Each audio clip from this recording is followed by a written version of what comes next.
All right, ladies and gentlemen, welcome back to the channel. As always, I'm your host, Brandis P. Bonos, and I have a big show coming up for you guys today. Hope you guys are very excited. So, today we're going to be talking about the Nick Fuentes and Piers Morgan interview. We're going to be reacting to the whole thing. Now, before I get into it, I want to go on a brief monologue here and give you guys my general thoughts. I'm at that point now where I hold Nick Fuentes to a higher standard. I don't look at him as just being an online, edgy, Gen Z political live streamer. I don't look at him that way anymore, so I don't hold him to that standard. The way I look at Nick Fuentes now is a serious, major political figure, like with real gravity and real weight, and like has the ability to affect actual change in our country and in our nation because of how ubiquitous he's become. So I don't look at him as just being this small fledgling political live streamer in his mom's basement who's kind of edgy. I don't look at him like that anymore. I look at him as like a serious national force, politically speaking, especially in this online media space. So I hold him to a much higher standard now. And you're going to see that with my criticisms of him throughout the video. I will call him out for lying. I will call him out for exaggerating. I will call him out for being a hypocrite, and I'll call him out for his double standards. And there seems to be this idea, this perception from the viewers, from the subscribers, from the people who leave comments on my videos, that I'm like a Nick Fuentes acolyte, and I'm certainly not. Me and him disagree on various things. He's his own man, I'm my own man. He doesn't pay my bills, he doesn't put food on my table, he doesn't give me a check.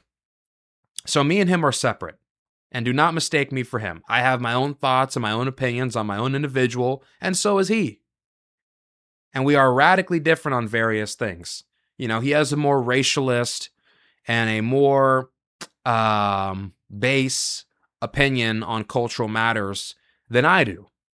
And I have a more nuanced perspective on cultural matters than he does. So me and him diverge significantly on those things. I'm more, I guess you could say, civic-minded, and he's more racial.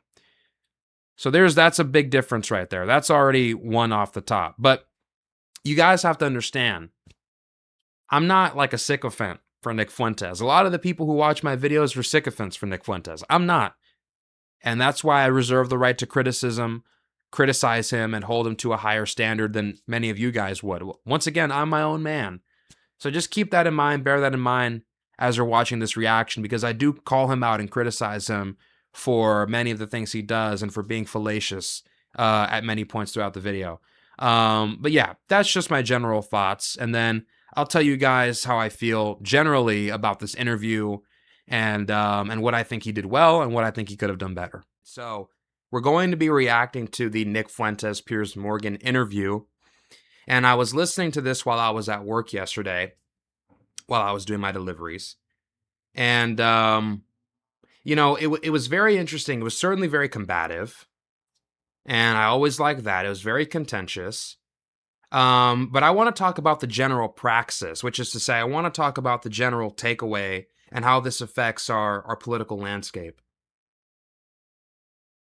One thing that I don't think Fuentes fully understands is that he is no longer just an online edgelord. He's no longer just an online shitposter. Like, he's a serious political figure. I don't know if he understands that yet, or at least that's how a lot of people perceive him. He's a real political figure.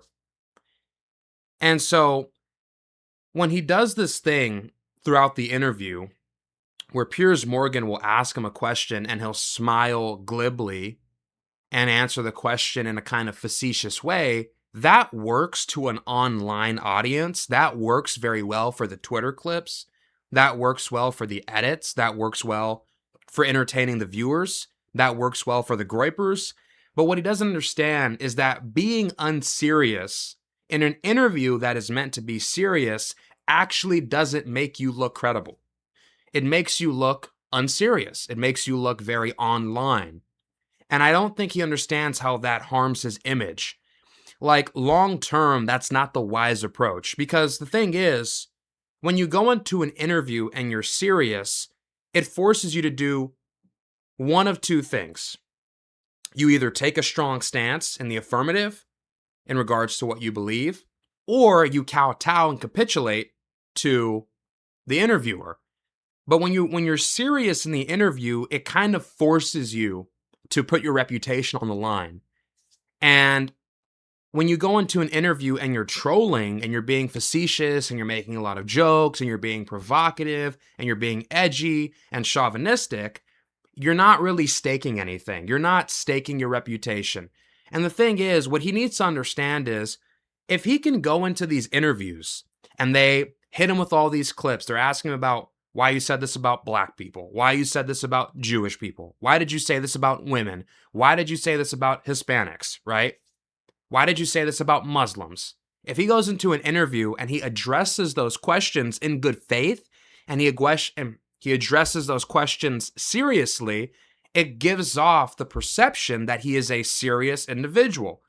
But when he goes into these interviews and he's laughing about it and he's facetious about it, it plays well to an online audience, but it doesn't come across as serious. And that begs the question, does he see himself as a serious political figure, or does he just see himself as an online edgelord shitposter? Because you can't really be both. You know, you can't be a serious, credible Malcolm X, George Lincoln Rockwell, whatever. You can't be a serious political figure while also engaging in deeply unserious behavior on a different platform or in a different setting. It has to be consistent. And I don't think he fully understands that. Maybe he does, maybe he doesn't. But when you troll, the thing is, there's nothing to lose. When you go into an interview and you're just trolling, you're just playing a character, you're not being sincere, you're not being vulnerable, right? So you don't have anything to lose. The whole thing is a spectacle, essentially. And it plays well, like I said, for Twitter. It plays well for YouTube Shorts. It plays well for the clips. It's funny. It's based. But I don't think it's good long-term strategical practice or praxis, right? Which is to say, how does it materially benefit the political calculation? Now, that's one element to this. The second thing I'll say is, I think Nick needs to understand that, mind you, I'm not trying to hate on the guy. I'm just giving you guys my serious thoughts on it. The other thing I think Nick doesn't fully understand is the goal should be, at least I would think, the goal is recruitment. The goal is recruitment. The goal is being transformative. The goal is to, because he said this a few months ago, where he wants to transform his movement past bitterness and resentment. And I think, you know, he's accomplished that in some level. Move past bitterness and resentment, but to also be like a serious movement, not just this Groyper troll movement, but like an actual serious grassroots movement, not just this online force. And I think for that to happen, you do need on some level to have some political correctness. Because it's one thing to, he's defining himself in these interviews as being somebody who's like a reactionary, somebody who's fighting against political correctness, fighting against wokeness, fighting against the liberal mob. That's what he is positioning himself as. He's like the bulwark against those things or the backlash to those things. But I think for a movement, for America First to be constructive, to be progressive, as these are his words, for his movement to be progressive, you're going to have to drop some of those edgier elements. You know what I mean? He has to figure out a way where he can merge some of those edgy, provocative, maybe politically incorrect elements with kind of a veneer of what's the word I'm looking for? Kind of like a veneer or a sincere rather sense of civility politics. Like you have to have institutional and professional optics whilst also maintaining a sense of, you know, edginess, maybe being a bit avant-garde, maybe being a bit off color, right? There has to be a way to merge these things, because leaning too much into one, you go into these interviews, you're super edgy, you're super provocative, you're super avant-garde, you're super out of pocket, for a lack of better words. If you behave that way in these interviews, but then on your Rumble channel and people want to be edgy in the super chats, you're trying to shut them down, it creates an inconsistency. There's a divergence of messaging there, which is not good for your movement. It fractures your movement. So I think he needs to understand, like, when you go into these interviews, it's not good to be laughing a bunch. It's not good to get really defensive. That's another thing he does. He gets super defensive. He gets really defensive anytime he gets pressed on anything. Like the section where his dad was brought up, he got really defensive about that. And that's never a good look in an interview. In an interview, when you get loud, when you get defensive, when you get visibly flustered or visibly frustrated, it looks like a vulnerability has been revealed. The best thing to do is to be even keel throughout the whole interview, because if you can remain even keel while still controlling the conversation and controlling the flow of it, you come off looking way better.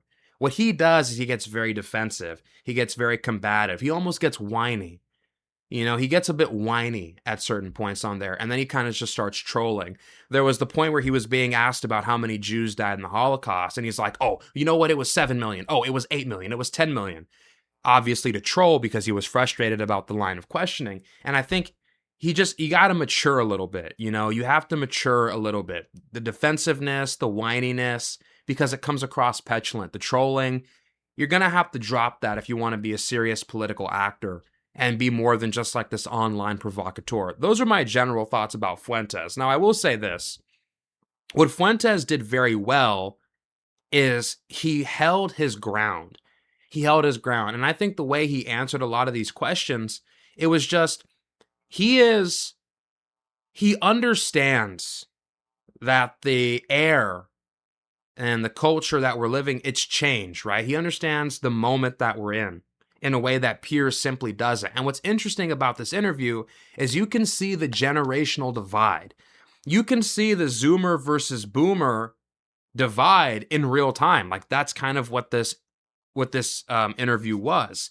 It was generational conflict, which is to say the Boomers who mandated political correctness, who mandated wokeness, or at least allowed it to be facilitated, versus these Zoomers who are growing up in this oppressive, woke culture, this politically correct culture where we can't talk about multiculturalism, we can't talk about religion, we can't talk about race, we can't talk about radical feminism without being socially ostracized.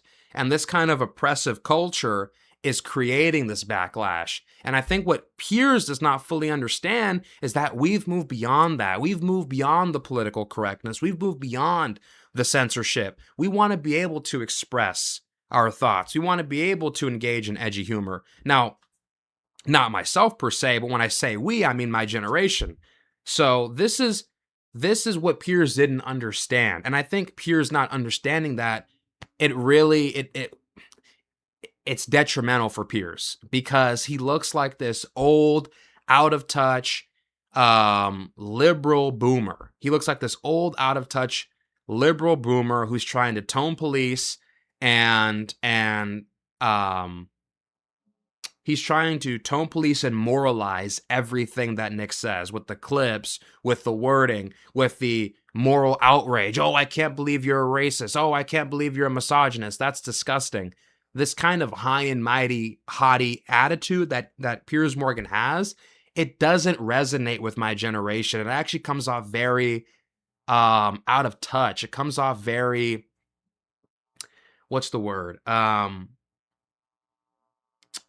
Arrogant, I guess. Arrogant is probably the word that I would use. And I think Nick did a really good job exposing that. He exposed Piers Morgan for being maybe a bit arrogant, maybe being a little bit disconnected from where the culture is now, being, trying to act like this moral authority and doing this moral policing and this tone policing.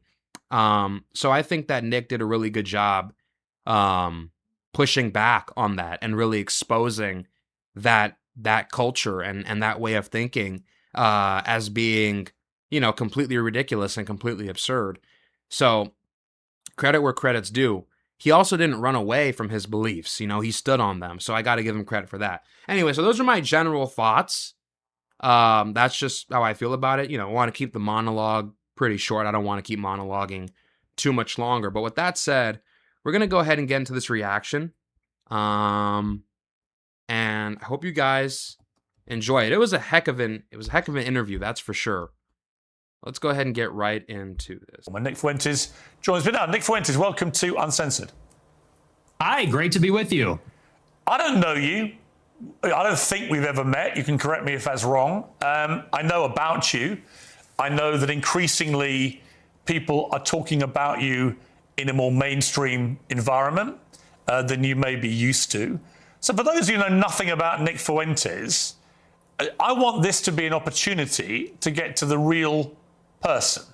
I don't know who that person is, but I do want to use this opportunity to get there. I've seen you talk as we prepared for this in exchanges with people and on your show, saying you fear it's going to be very hostile, it's going to be an ambush, all those kind of things. I don't intend it to be overtly hostile. I don't intend to ambush you. I intend it to be an examination of what you said on the record, an examination of what you believe or what you say you believe, and an examination of what your rising popularity says about the... Oh, just to add on very quick, I'm not going to go on too long here. Just to add on, the other thing is, if Nick is going to go into these interviews where he's being questioned, where he's being interrogated for his beliefs, for his previous statements, he has to be able to grapple with his shadow in a serious way. And when I say his shadow, what I'm saying is his past. He has to be able to grapple with the things he said in the past, with the things he said wrong, with the things that, you know, other people might perceive as being racist or inappropriate. I think he has to be able to grapple with that in a serious way, as opposed to being facetious or dismissive of all of it. And this isn't me saying, let's tone police the guy. This isn't me saying, let's act like Karens and take out, you know, pull up all these out of context clips to make the guy look bad. That's not what I'm saying.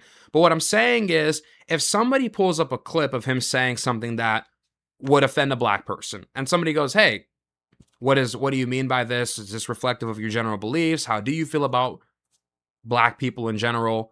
I think he has to be able to explain what he means in a serious way and be like, yeah, well, this is how I feel. This is why I think that, as opposed to getting defensive about the question, or as opposed to immediately resorting to accusing somebody of tone policing, or accusing somebody of, you know, being this kind of like moral tyrant, right? He has to be able to engage with those questions in a serious way in order to be taken seriously. I think there has to be some good faith on his part as well.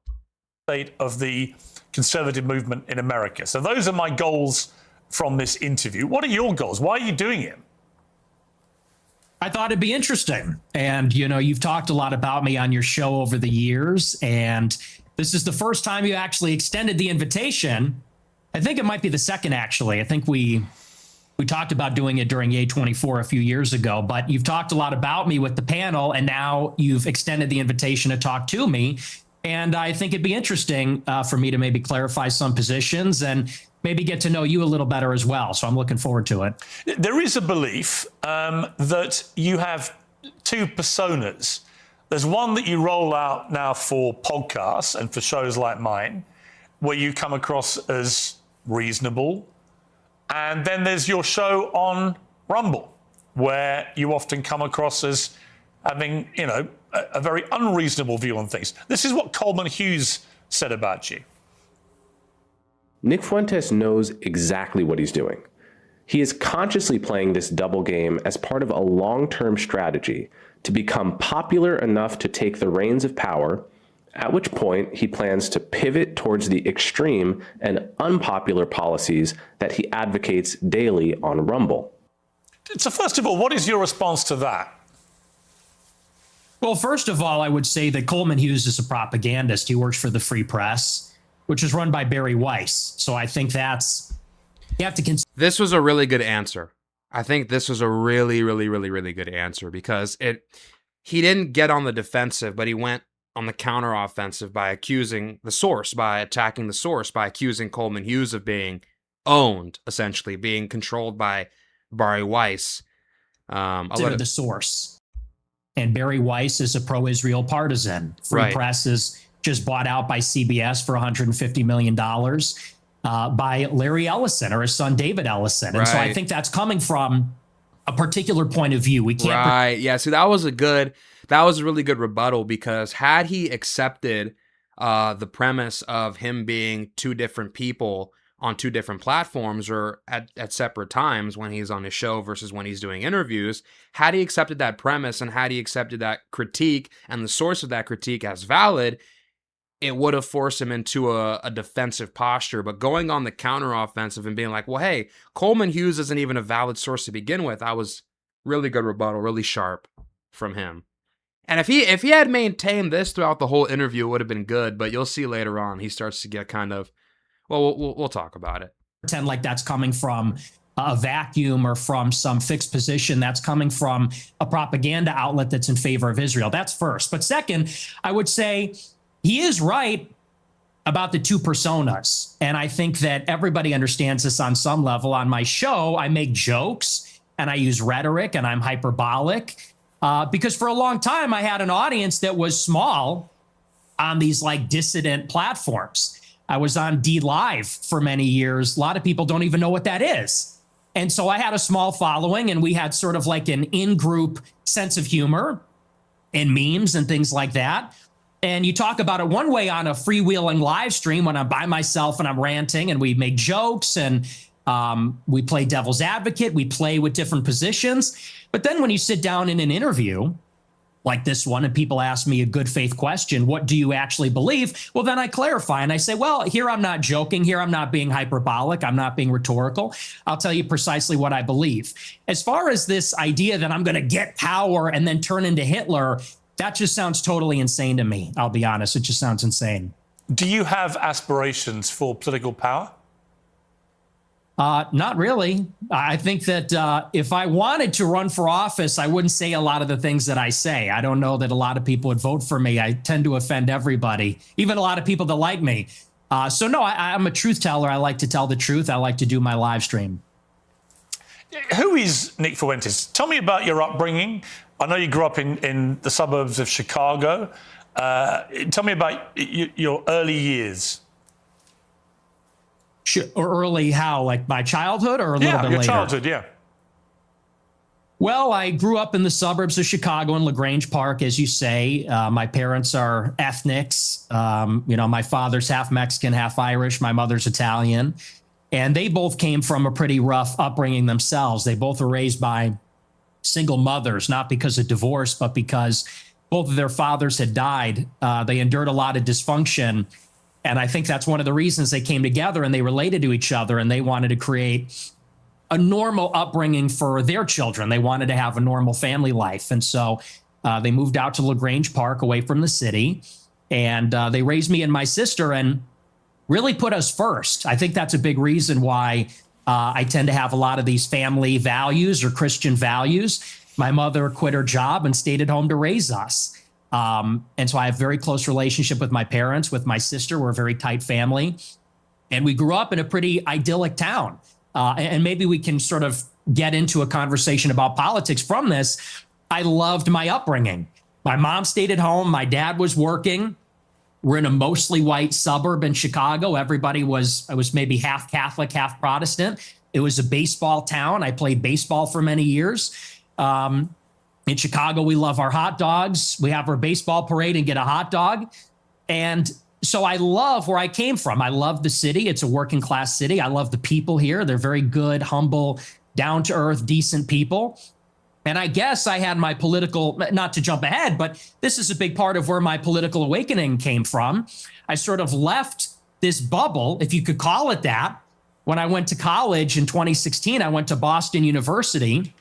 And I read a lot of things online, and I realized the country does not look like LaGrange Park. It doesn't look like Western Springs or Hinsdale or Elmhurst. It looks very different. The country's undergoing a radical transformation because of immigration. And so I saw that and I said, this is not really a desirable change. I don't like the south side of Chicago or the west side or LA or certain parts of Boston as much as I like where I came from. And I guess that's what made me an American nationalist. I said, I want to preserve my home and the things that are familiar to me and the things I like about my home, what makes it America. So that's a little bit about my background. I don't know where you want to go with that, but Well, I that's kind of suppose where I came from. my first obvious question. I'd be interested to hear what American nationalism is, because American nationalism is a term that's gaining popularity now. And I mean, I consider myself to be a nationalist, but everybody has a different idea of what American nationalism is, right? So, what is an American? Well, is an American somebody who has citizenship? Is an American somebody who was born in America only, which would exclude naturalized citizens, which is 53 million Americans? There's 53 million people living here as citizens who were not born here. Is American just a euphemism for white? I mean, what do you mean by American nationalism? And furthermore, when you talk about American nationalism, what is the culture? Is it Anglo-Protestant culture, which descends from the British Empire and the Anglosphere and Christianity? Is it an emphasis on class, an emphasis on manners, an emphasis on intellectual rigor, which is a very English thing? Is it an emphasis on private property ownership? Is it an emphasis on Christian humanism? I mean, what is American nationalism?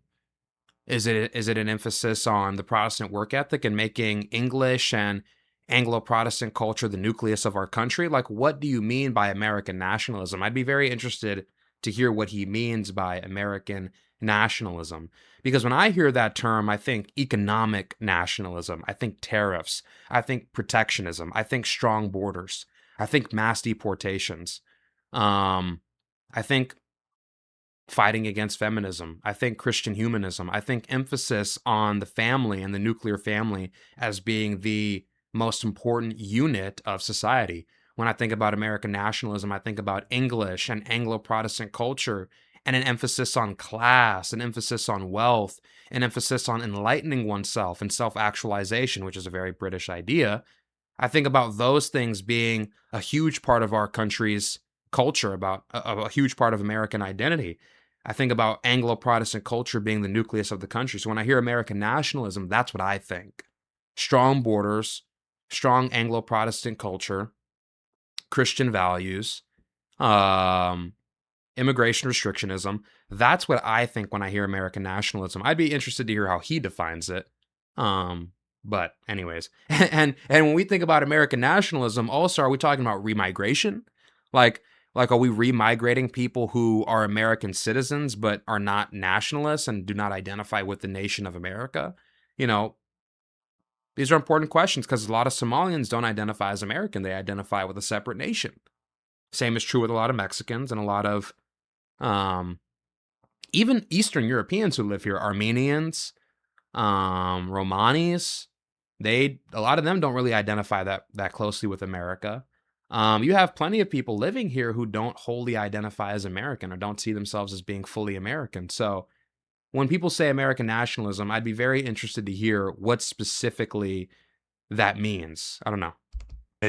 Were your parents immigrants to the United States, or were their parents, or were their grandparents? In other words, at some stage, I presume there were immigrants in your family who came to the US. Is that correct? There were. I believe my mother was fourth generation and my father was third generation. So their ancestors came here on my mom's side in the 1860s, I believe, the first wave of Italian immigration. My father's ancestors, I think they came around at the turn of the century in 1900. So your view... What about the Mexican side? Because your dad has two parents, mom and dad. So he's completely leaving out one lineage on his dad's side that comes from Mexico. So when did they get here? Of immigration. And we'll because his dad is Irish and Mexican. So he's probably talking about his dad's Irish lineage. Specifics about your views on immigration. Are they not affected at all by the fact that if it wasn't for immigration, you wouldn't exist as an American? I don't know if that's true. I would certainly exist, but yeah, because you have a spirit. As a human, you have a spirit, and your soul would probably occupy a different body or be inside of a different body. Maybe not this one. I don't know. Like you said, maybe not as an American. Certainly that's influenced in some measure But I think that the kind of immigration that we had for a long time in the country, it's different than the immigration that we have now. And let's just say for openers, it's different immigrants. They're coming from a different place with a different culture, a different religion. It's not the same as it was. So first, you have a qualitative difference. My ancestors, for the most part, I have 3 European grandparents from Ireland and Italy, 1 from Mexico. They came from Europe. They came from a society where there's a common ancestry, there's a common religion, common civilization. The people that have come in since 65, since Hart-Celler, they're coming from China, India, the Northern Triangle, Mexico, Venezuela. And so first, they're just different people. Secondly, it's a quantitative difference. There's way more, and it's an unceasing, always increasing wave. For the first 3 or 4 waves of immigration, you would have a major influx of immigrants and then it would stop. And then you'd have another wave and then it would stop. This one, it just keeps going up for 35 years and it's too many. So that's really where I would draw the distinction. This idea, it's always been laughable to me, this idea that like Italian and Irish and German immigrants came here and just assimilated perfectly into the culture with no hiccups, with no problems. That's kind of how he frames it. It's a completely laughable idea. It couldn't be further from the truth. In 1889, the Wisconsin state legislature had to ban German from being taught in public schools, and they literally would withhold children's capacity or ability to graduate from middle school or high school, whatever it was, if they didn't graduate or they didn't complete all their courses in English. This was in 1889. So basically everybody's culture, for better or worse, in America basically gets submerged, or they have to shed their previous culture to make room for new American culture, which comes from white Anglo-Saxon Protestant culture, which comes from Britain, the British Empire, the Anglosphere. Whether it's Germans, Italians, Irish, they have to come here and they have to shed a lot of their culture in order to assimilate into America. That's just true. People can deny that, but it's true. The same is true of Hispanics. The same is true of a lot of Japanese people and Indian people. I mean, I live here in California. In Torrance, a lot of these Japanese people who were here, who have been here since 1945 or around the time World War II started, they have family that were put into concentration camps, and they had to deal with the same sort of thing, this kind of like forced assimilation almost, in order to integrate into the society.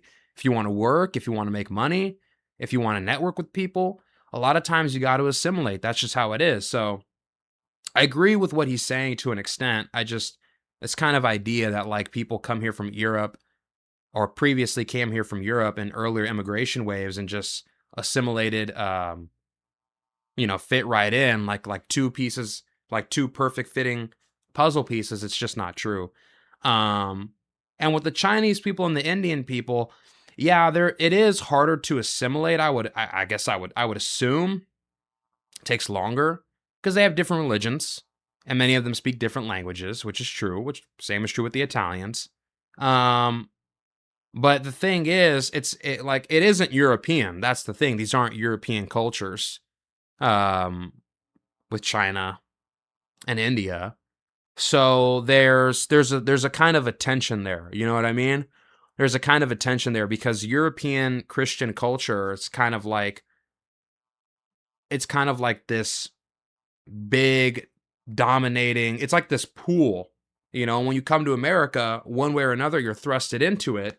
And a lot of people try to resist losing their culture in the process, but many of them do. That's why you have a lot of 3rd and 4th generation, Hispanics or Asians or whatever, who become very Americanized and then try to reconnect with their parents' culture or something like that. So it takes time. I think this idea that like people are going to come here and not assimilate is it's not entirely true. It's a very online perspective.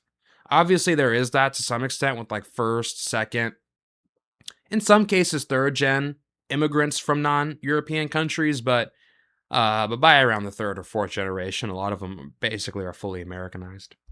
Between maybe where I originate from, I would even just simply call that immigration. What this is an invasion. It's a completely different. Which is to say they adopt a lot of white Anglo-Saxon Protestant cultural norms and behaviors.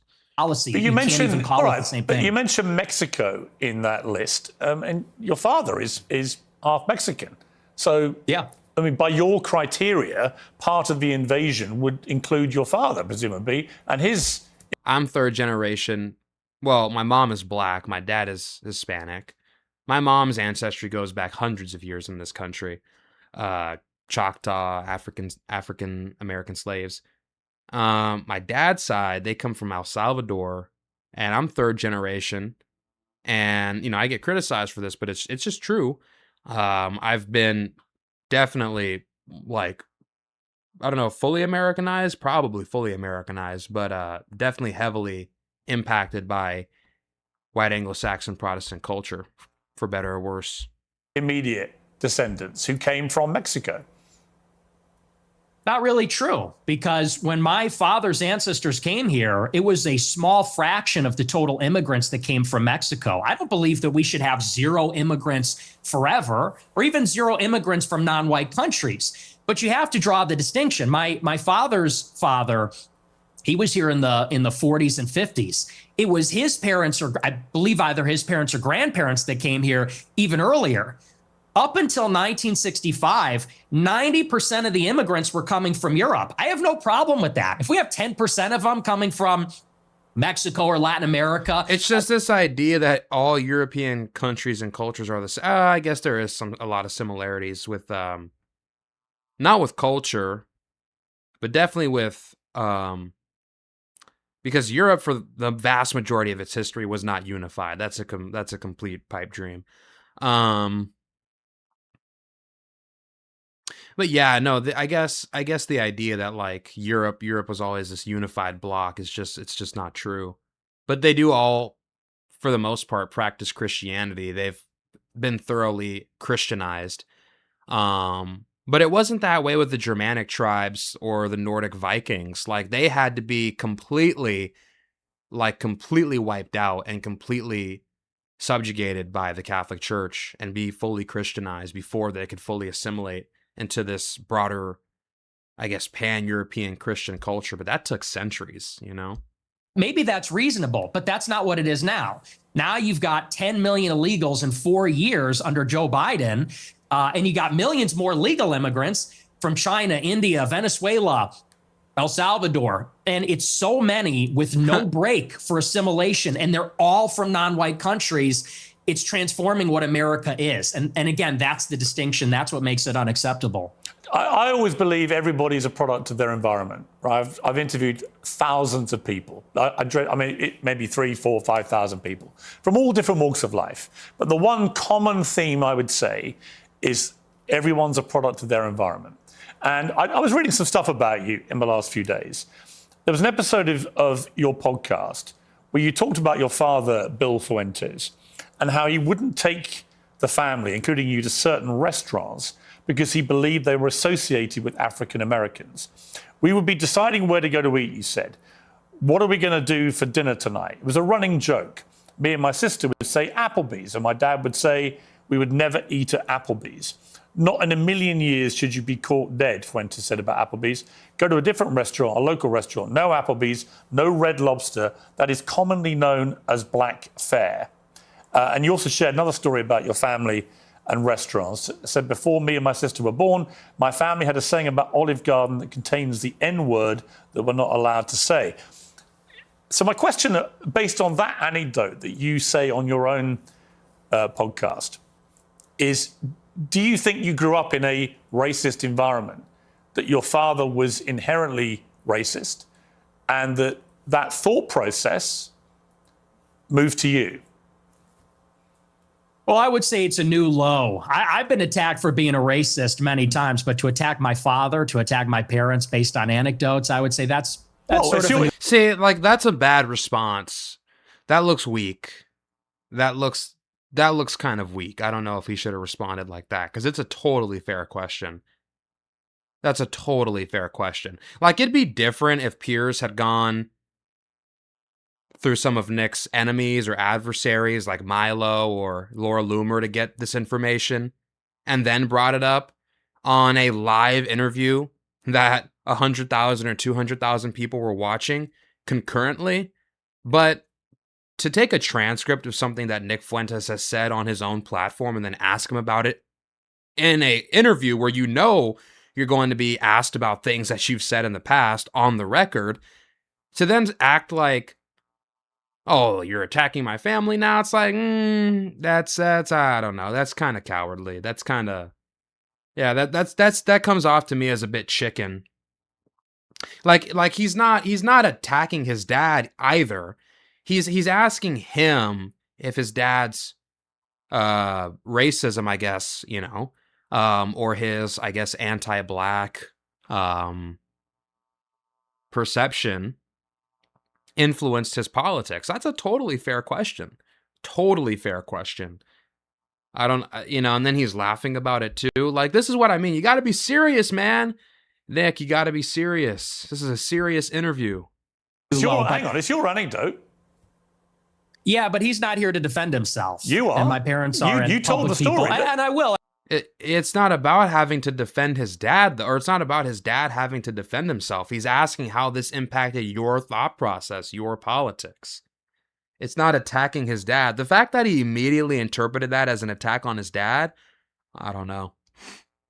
Because that's not really the idea of the question. I'm not trying to ambush you. As I said at the start, Nick, to be clear. No, it's not an ambush. Nick, to be clear, I think I'm not understands. ambushing you. I'm literally everybody reading understands. An Not me. I don't that understand. You revealed on your podcast. It's you that's put it in the public domain. I know. I'm simply asking you whether my assessment of that, which is that your father didn't want to take you to certain restaurants because of what you refer to as, they were commonly known as black fare, whether that attitude to African Americans in that instance permeated to you. It's a reasonable question. Yeah, no, like I said, I think everybody knows what that is, but I'll address it. I'll engage with it, and I'll defend my father from the charge of racism. Sure. No, my parents are not racist, and they've never been racist. I'll tell you about my parents. They used to have a school in Chicago in the South Loop where they instructed people on how to shoot firearms. It was a security school, and most of the clients were black. And I believe actually one of their clients. It's kind of laughable that this is that he thinks this means his parents aren't racist, that they take money from black clients to show them how to use guns. Like, that would mean that they're not racist. That's a completely crazy or a completely arbitrary metric to use to dispute the allegation of racism. Was Larry Hoover's son at one point, sort of a funny story. And so most of their clients would come in from the south side of Chicago.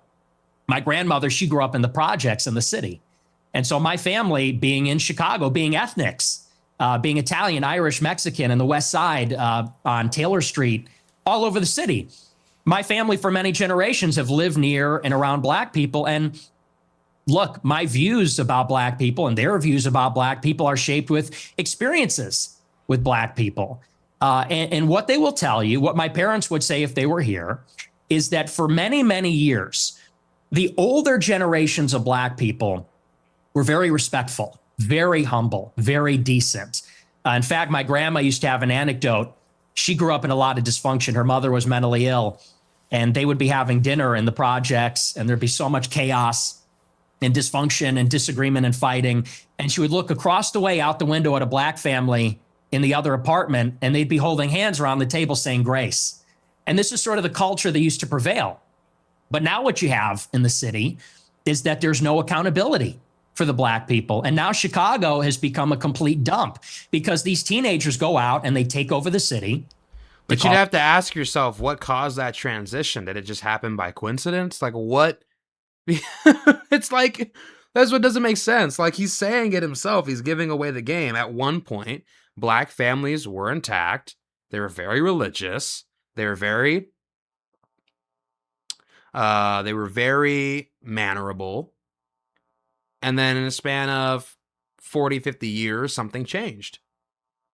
Now, their blackness didn't change. The culture changed. But what precipitating factors led to that change? You know what I mean? Like, it's bizarre to use. It'd be different if, like, he always thought black people were criminals or thugs or whatever. But that's obviously not the case. as he's saying here. And his grandparents or his parents or his whatever are saying the exact same thing. So that begs the question, what happened that led to this major cultural decline? Because it wasn't the race. The race is still the same. There are other economic, social factors that precipitated that. So to kind of jump over all that, to hurdle over all that, and then blame the one, what's the word I'm looking for? The one unchanged variable, which is their blackness, and jump over everything else that has changed, and to blame the blackness. I don't know. It's just a weird way of analyzing it. Teen takeovers. That's the euphemism for it. They're teenagers, but they all come from the same neighborhood. They drive up there and they mug people and attack people and they destroy cars and destroy shops. We had the Festival of Lights a couple of weeks ago. It's supposed to be a family event. And they light up the trees and they, there's a big parade. I was in the parade one year and you had a bunch of black people there shooting each other. 7 people shot, a 14-year-old killed in the Magnificent Mile. And I know there's a lot of black people that feel the same way about this. They say, we've lost control of the city and we're looking for accountability. We have a lot of black people that are always outraged about racism, outraged about attitudes from white people, but they're never ashamed of some of these behaviors, never ashamed of some of the things that go on. And that's why I think there's a lot of negative attitudes these days. And so, again, I think those attitudes, you say I'm a product of my environment. I am. And so are my parents and my grandparents. Unlike you, because you're not even American, in Chicago, we have to live in a big, diverse city where there's a lot of different kinds of people. And I think anybody in Chicago will tell you the same. I live in London. It's one of the biggest and most diverse cities in the world. But it's not the same. Well, actually, it's a big, diverse city. The only difference is we don't have the gun violence because we don't have guns. That's a whole different story. I don't want to get into that with you. I have got into that before in America. You got a knife problem. You got sword problems. We have problems with Aladdin. We have problems with violent crime. I make no pretense of it. So the idea that somehow I'm cosseted in London because I'm not in Chicago. I didn't say that. Well, you kind of implied it. But I guess my point about the environment, I'm not saying you are a product of your environment. I'm saying most people are in some capacity. Mm-hmm. When I read that anecdote, which just to remind you, it's not something I have put out there. You told this story, right? And you said that you said this. We're looping. You said this already. No, but you haven't really directly, I think, responded to it, which is whether your father would not take you to certain restaurant chains because he associated them with black Americans. Is that true? No, well... See here, if you're in America, you would say that Olive Garden is not real Italian food. Applebee's, TGI Fridays, this stuff is a load of crap. My dad was just a food snob, but no, it's got nothing to do with that. My best friend in first grade was a black guy. We're not a racist family. So okay, so when you told the story, I'm just curious. So when you told that anecdote, which clearly on the face of it is, it's like he says it's just bizarre. Like, he says he's racist, and you're going to hear him. They're going to ask him, or Piers is going to ask him in like the next 10, 20 minutes if he's racist. And then he's going to say, yes, I accept that title. Then he goes, but we're not a racist family, including himself in the we. So it just doesn't make sense. Like, it's just strange. His whole thing is strange. It doesn't make sense to me. I can't fully wrap my head around it. Like, I don't know, I think he dislikes modern or contemporary black culture, but doesn't necessarily dislike black people. But then he lumps all black people together, but then he makes exceptions for some of his black friends. Like, it's just incoherent. It's just completely incoherent. Racist, right? You're basically saying your father made racist decisions about where you would go as a family to eat. Are you saying, no. Well, I'm just going to ask you a question. Yeah, it's like a very basic question. It's like, just answer the question straightforward. It's like not rocket science. This is such a very easy question. Like, it's a layup. Like, if somebody had asked me, hey, if your parents were racist about Asians and eating Asian food and Asian cuisine and going to and patronizing their restaurants, do you think that probably influences your views of Asian people today? I would say, yeah, to some extent it probably does, but I don't think our family is racist. Like, it's just not difficult to answer that question. Are you saying that when you told that... Then again, in his defense, it's Piers Morgan. Piers Morgan is not exactly a good faith actor. And it's a huge interview. This is probably the first interview of this magnitude that he's done with like a mainstream news anchor. So it's on a human level, it makes sense why maybe he might be a little bit defensive, because he's under attack here. He's being scrutinized. The fact that he even put himself in this interview to begin with is pretty admirable, because this is not a friendly position to be in, or a friendly interview. Story, you didn't mean to infer that he was racist. And do you understand why when somebody like me reads that anecdote for the first time, as I did this week, I reach a different conclusion? Well, I understand what you're doing, which is a sort of making of a murderer. How did he become racist? Well, his father didn't eat an Olive Garden because he said that's not real Italian food. Hang on, can I? What's with the interruptions? Can I explain? I'm literally reminding you of something you said on your show, which led me to conclude a certain thing. If I'm wrong, tell me. Yeah, it was said in jest as a human. Ah, there it goes again. See, that's the problem. Like, at a certain point, you can't play that card. You can't say, "Oh, it was a joke. Oh, it was said in jest." Like, at a certain point, it's like, dude, are you racist or not? Okay, it's like, at a certain point, it's like very straightforward. At a certain point, it becomes a yes or no question. The whole, like, it was just a joke card, I said it in jest. Like, yeah, that, I get that, but at a certain point, like, if you say something so many times, it does begin to belie a certain attitude, a certain feeling, a certain perspective. And this is the thing with people in politics. People are so willfully ignorant, it's insane. Like, shockingly willfully ignorant. And it's almost duplicitous, I think, because in politics, it's very rare that anybody comes out and says, "I hate this group of people," or "I'm a racist," or "I despise this person," or "I despise this group of people." Very rarely do people come out and say that, because that's actually not a very popular position to take. And you can lose a lot of adverts, or a lot of sponsorships, or a lot of connections for coming out and saying something like that. So what people do is they gesture at it, right? And at a certain point, even if it's a joke, even if they gesture at it in the form of a joke, or they gesture at it in the form of dog whistling or euphemisms, at a certain point, you can inductively reason somebody's true feelings about a particular group if they say the same thing about that group over a long period of time. You can inductively reason. So if Nick Fuentes for 10 years has been making jokes about black people and Jewish people, and he calls himself a race realist, and he believes that humans are akin to dog breeds, and that he believes in a taxonomical perspective of human race, where white people are at the top of the taxonomy, which means you can classify different races the same way you classify different dog breeds. Which is what taxonomy is, you classify species. You can classify whites, in his perspective, at the top of the hierarchy, because this is how taxonomy works, and you would classify blacks or Jews, whoever else, at the bottom. So I think at a certain point, giving somebody so much benefit of the doubt or so much leeway basically just becomes willful ignorance and complicity. This is something that P.F. Young does a lot, which is very cowardly. But yeah, you have to be able to inductively reason with what people believe. It's like, if you're going to like Nick Fuentes, you have to take all the good with the bad. You can't just take the good and then rationalize all the bad, or all the more unpleasant dimensions of his personality and his persona. You have to take all of it.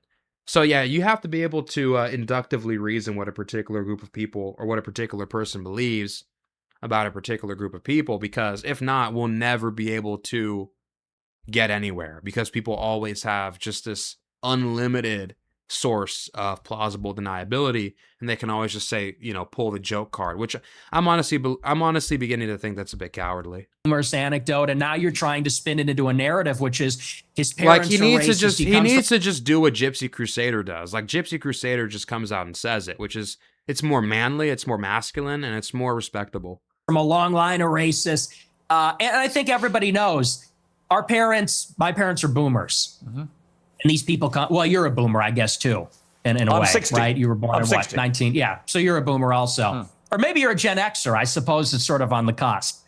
But it's a humorous anecdote. These are kind of the attitudes of baby boomers in society, but you're trying to spin it into a narrative, which is you're a product of your environment. Your dad's racist because of this joke. Now you're a racist. And I don't think that's a fair characterization. Okay. People can make their own minds up. They can go back and listen to you say it. I mean, the beauty of what I'm going to talk to you about in this interview is that almost all of it is just going to be reminding you what you have said and asking you what you meant. Your position about that story is that it was a joke, okay? I want to come to something else you said. This is where you talk about Jews, women, and blacks. Let's just take a listen. They're always coming up with, no, it's not the Jews. No, it's not women. No, it's not blacks. It's actually really complicated. No, it fucking isn't at all. Jews are running society. Women need to shut the fuck up. Blacks need to be imprisoned for the most part. And we would live in paradise. It's that simple.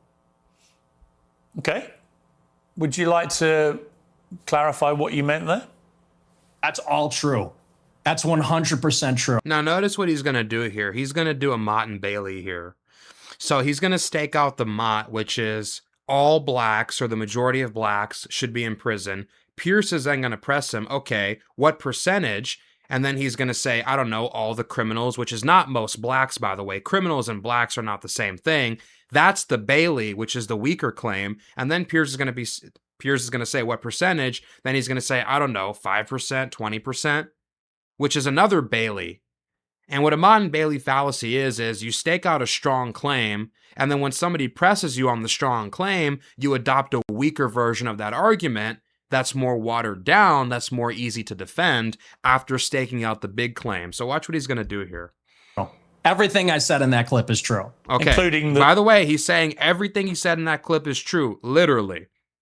Meaning Jews run society, women need to shut the fuck up, blacks should be in prison for the most part.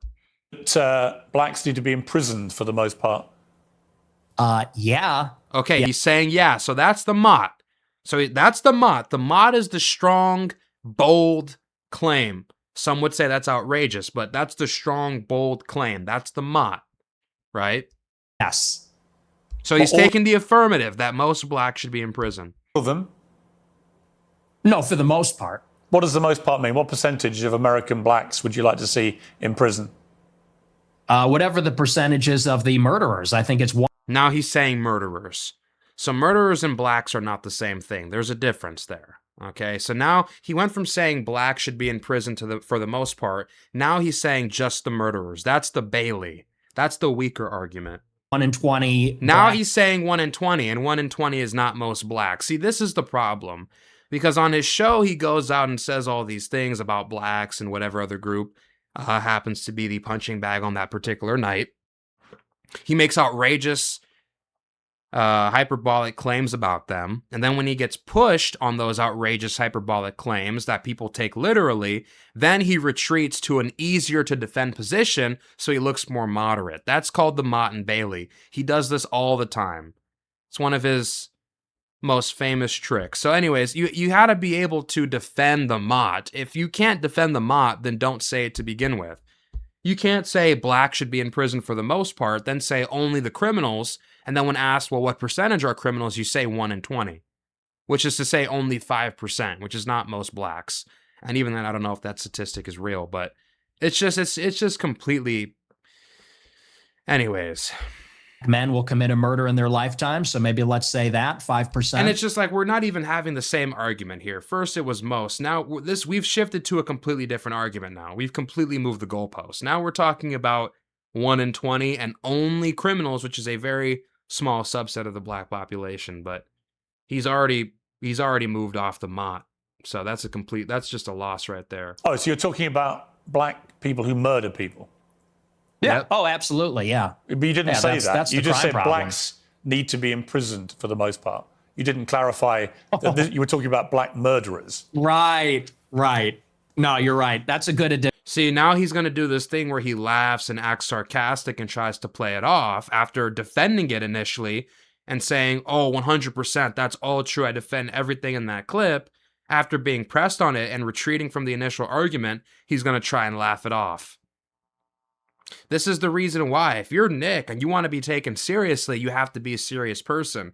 Trying to hide behind humor, hide behind irony, hide behind hyperbole, that's only going to get you so far. You can only online edgelord your way to success and to victory up to a certain point before it runs out of currency. And people actually are going to want you to be serious and like stand by what you believe and actually stake out a strong position. That's a great point. You think it's well, it's funny, correct. or- It's not even a great point. It's just correct. Yeah, I do. I think it's hilarious. I think it's totally true. Do you think a black American would find it funny? You think that now blacks he's saying should be it. imprisoned Now he's saying it's totally true after retreating from the mob. It just doesn't make sense. for the most part? Blacks are my biggest fans. I get high fives all the time. They say, Nick Fuentes, I love your show. They agree with me. And you want to know why? Here's the difference. Black people are the most victimized by other black people. You think black people want to live in the hood and the ghetto and get shot all the time? That's what happens in the south side of Chicago. You should come here. I'll take you there. We could go to Garfield Park. My son we could went go to Chicago Inglewood. University for a year, actually, several years ago. Yeah, that's a bubble. That's a bubble. You think you're in Chicago and Hyde Park? You don't know Chicago. Go a little bit west, see what it's like over there. And I'll tell you, black people agree with me because they're tired of it too. And maybe not most of them, but a lot of them agree with what I say about that because they know how it is. That's why the first thing they do when they make a little bit of money is they go and leave to another neighborhood. Okay, so what was just remind me again, the percentage of That's true. black men who commit murder in America. True. What was the percentage you gave me? It's 1 in 20. 1 in 20. It's 1 in 100. No, it's 1 in 20. No, Let no. me look it up. Let me look what the official. He said, "What percentage of black men commit a murder in their lifetime?" Is that the question that's being asked? Let me double check.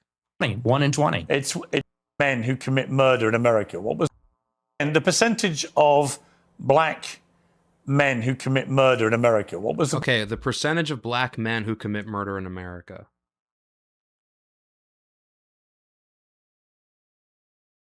Let's double check this. This should be interesting. What percentage of black men commit murder in America?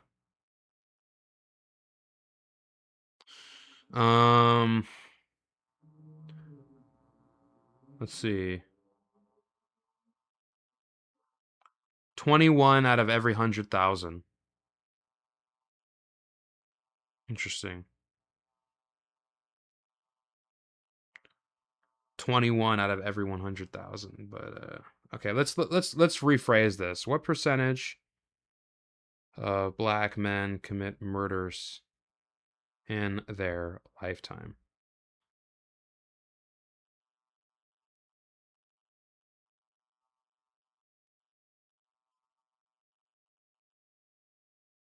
Is it that hard to get crime statistics? This is so fucking stupid.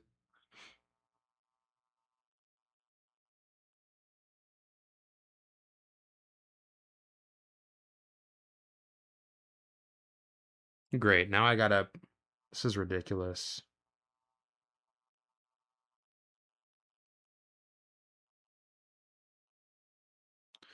I'm seeing a completely different percentage. I'm saying over 99.5% of black men will never commit murder. 0.3% to 0.5% of black men will be arrested for committing homicide in their lifetime. Which is a very, very small percentage. That's not 1 in 20. That's actually one out. That's what more along the lines of what Piers is saying, which is 1 out of every 100. Actually, less than 1 out of every 100. So I don't know where he's getting this 1 in 20 stat from. He's just pulling that out of his ass. percentage you gave me? It's 1 in 20. 1 in 20. That's just wrong. That's just completely wrong. It's 1 in 100. It's not even 1 in 100. It's 0.3% to 0.5%, which is very small. Still a lot more than white people, but still very small. No, it's 1 in 20. It's not 1 in 20. It's not 1 in 20. He's just lying. And he doesn't even have a source. Less than 1 in 100 black US men commit murder. That's the most up-to-date crime statistics in America. That's not true. I've seen other statistics. They say 1 in have? 20 will eventually commit a murder. So your rate means that you're saying that 5 times as many black men commit murder as the official crime statistics say. Yeah, there's a report, I believe, on X by Data Hazard. I'll have to go and double check that for you. But yes, there's some On pretty shocking X, evidence. really? Data hazard on X? He's not even looking at official numbers. This is ridiculous. It's just to completely dismiss that. It says that it's far more. Does anybody actually think Nick Fuentes sits around looking at FBI crime statistics?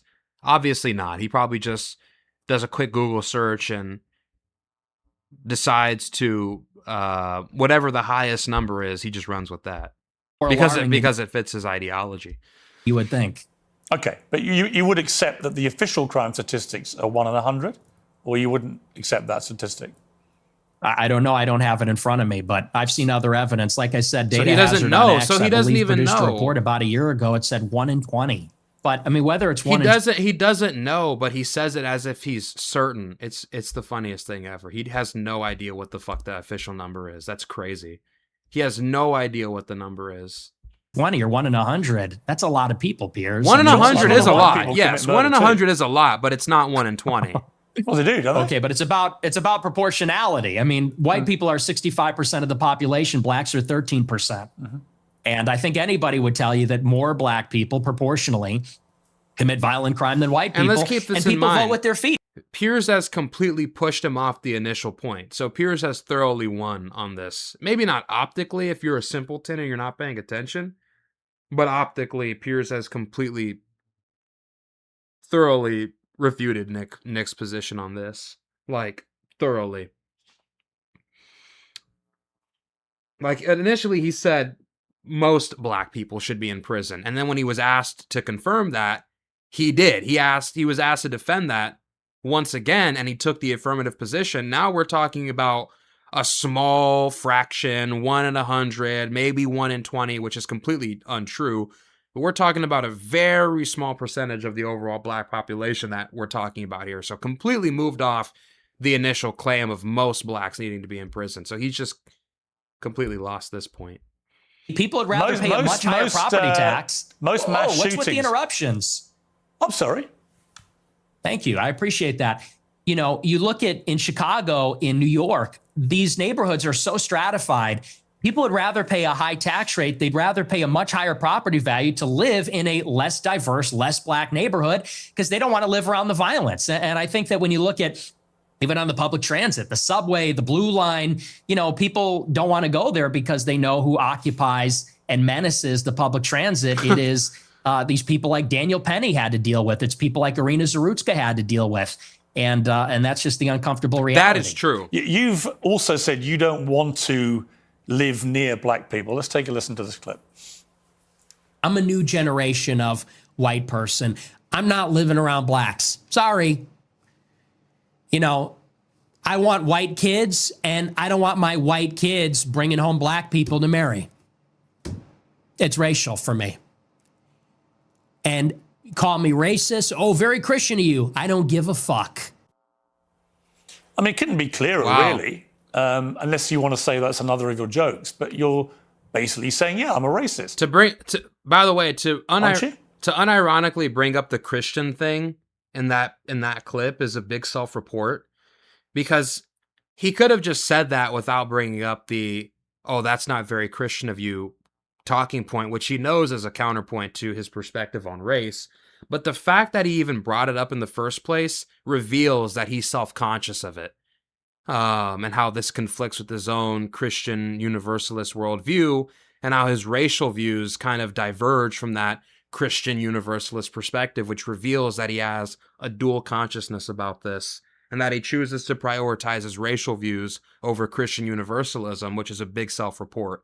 Otherwise, he would have never said that to begin with. But that proves psychologically that this is something that impacts him. So, very interesting. Yeah, I'm fine with that. You're fine with saying you're a racist? Totally. I think everybody's racist. But 10 minutes ago, he said we're not a racist family. So obviously he still cares on some level about being perceived that way.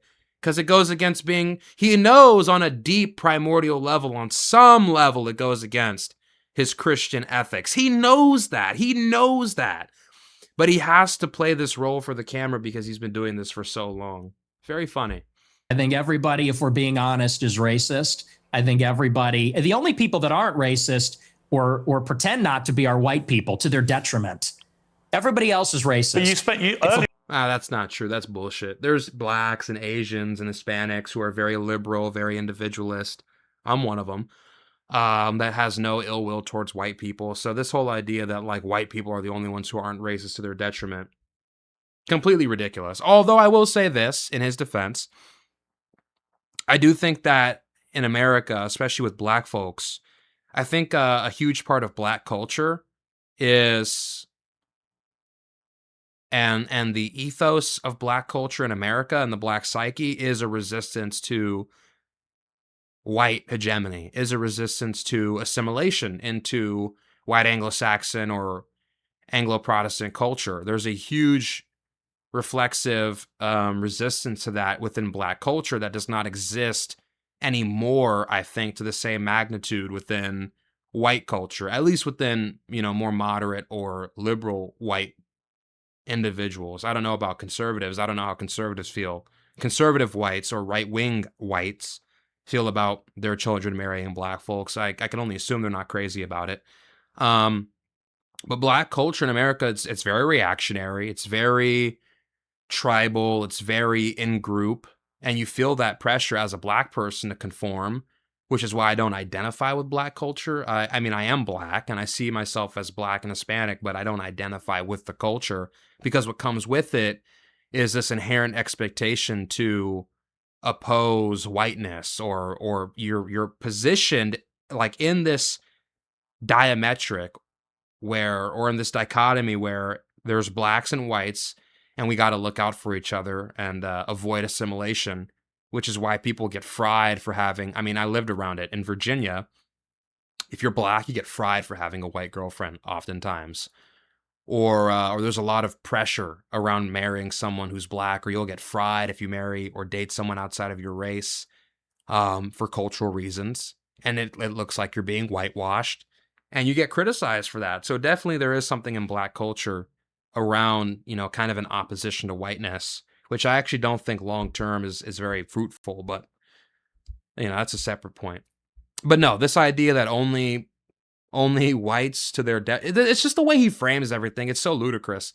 Like, only whites are not racist to their detriment. I think this is just completely ridiculous. It just reveals a very closed-minded and very, I guess, online point of view. In the interview, you got aggrieved at the idea that your father was a racist. You wanted to make emphatically because sure my father's... He's not. Because my father doesn't share my same views on that. So he's the exception to everyone's a racist. Well, everybody's a little bit racist. You're right. So maybe everybody, the difference is you're attacking my father. But this is another thing that doesn't make sense. So now it's like everybody's a little bit racist. Nick is the same one who says racist is a buzzword. He's the same one that says racist, homophobe, xenophobe, transphobe. All these words are buzzwords. Okay. But now you want to turn around and say everybody's racist as if now all of a sudden credibility has been restored to the word racist when you use it. It's completely ridiculous. All these semantic games that everybody wants to play. When we talk about racism, it's not when he says a little bit racist. What he means is like people may on some level prefer being around their own people or their own culture or their own race. Fine, maybe that's a little bit racist. Maybe to some extent everybody's like that. There's probably some truth there. When we talk about racist, we're saying but by the way, that's not racist, that's tribal, but whatever, people conflate those two all the time.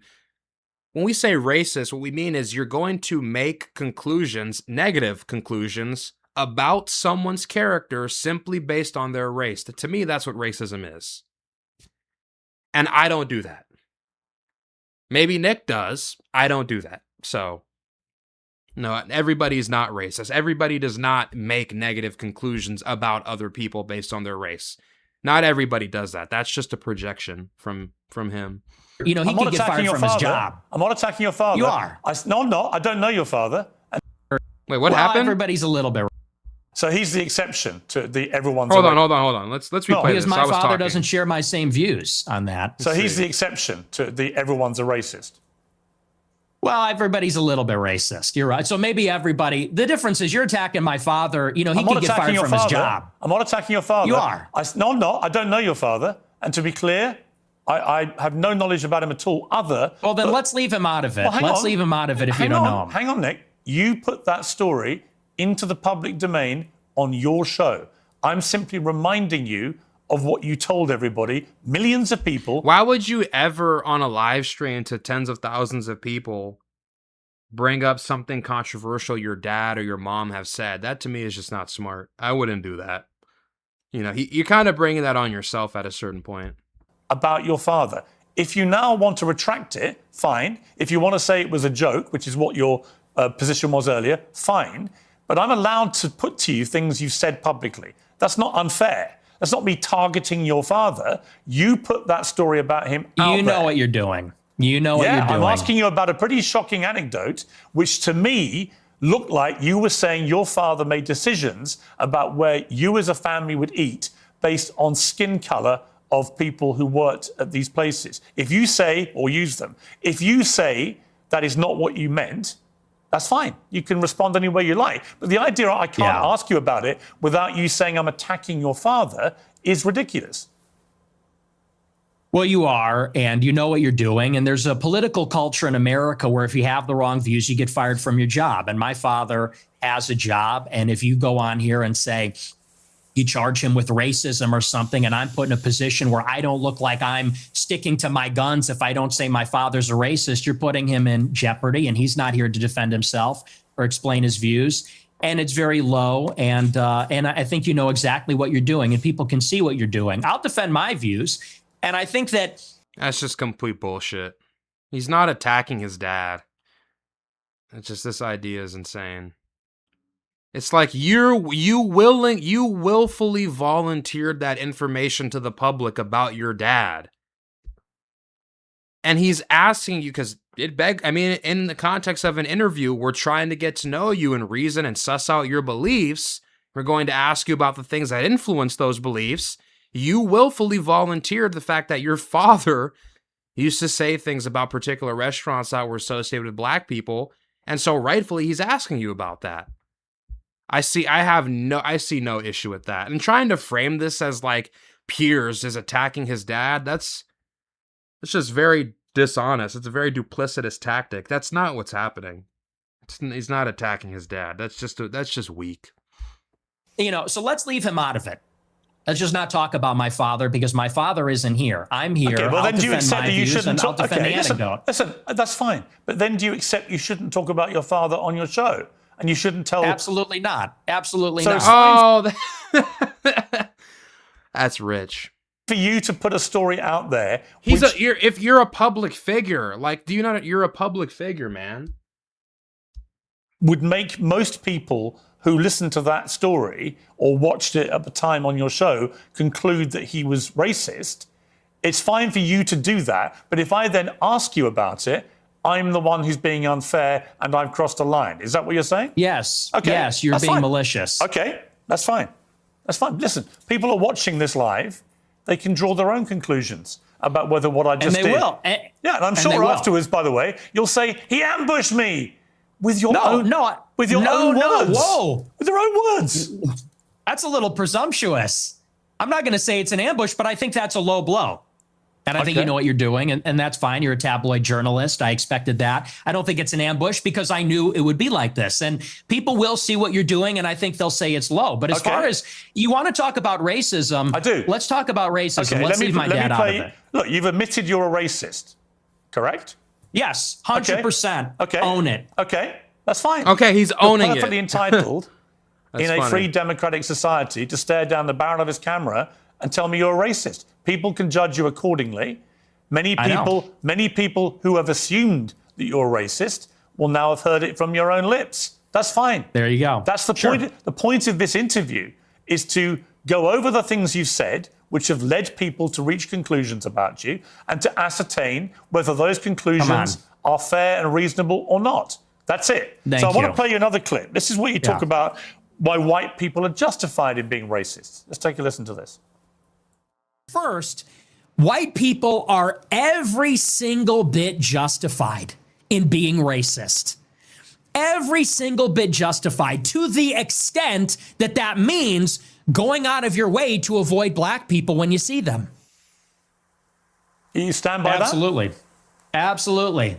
Absolutely. So white people should go out of their way to avoid black people when they see them. Why is Piers acting surprised that he said that? And by the way, that's good that Nick responded that way, because it's like he's standing by his beliefs, you know. But I don't know why Piers is acting shocked that he responded that way. It's just like, that's what, if you're asked that question, you have to stand by your beliefs. Absolutely. They would be wise. Why? Because it's a lose-lose proposition. If you're Irina Zarutska and you don't walk the other way, you get stabbed to death and you die. If you're somebody else and you walk on the subway and you stand near a black person or something, maybe it's fine. It's a lose-lose proposition. So no, I think that white people have been beaten into submission, that we're afraid to tell the truth about it. And the truth is that when you go into these major cities like New York or Chicago, I believe she was in North Carolina, there is a menace, which is young, black, adolescent men. They're extremely violent. And we have been told that we have to pretend like they are every other person. We have to be colorblind to that. And we're supposed to go and be in the there's a lot of truth to this, not to the extent that you would avoid every black person. I think you have discernment. You can tell which black people are ones that you should avoid and which ones are, you know, safe. It's not rocket science, but no, what he's saying is largely accurate in regards to public transportation. I would never take public transportation. And sit next to a particular kind of black person. You know what I mean? I think there's a legitimate fear there. That's why I don't take public transportation really ever if I can avoid it. It's very dangerous a lot of the times, unfortunately. And I say that as a man. Midst of all this danger.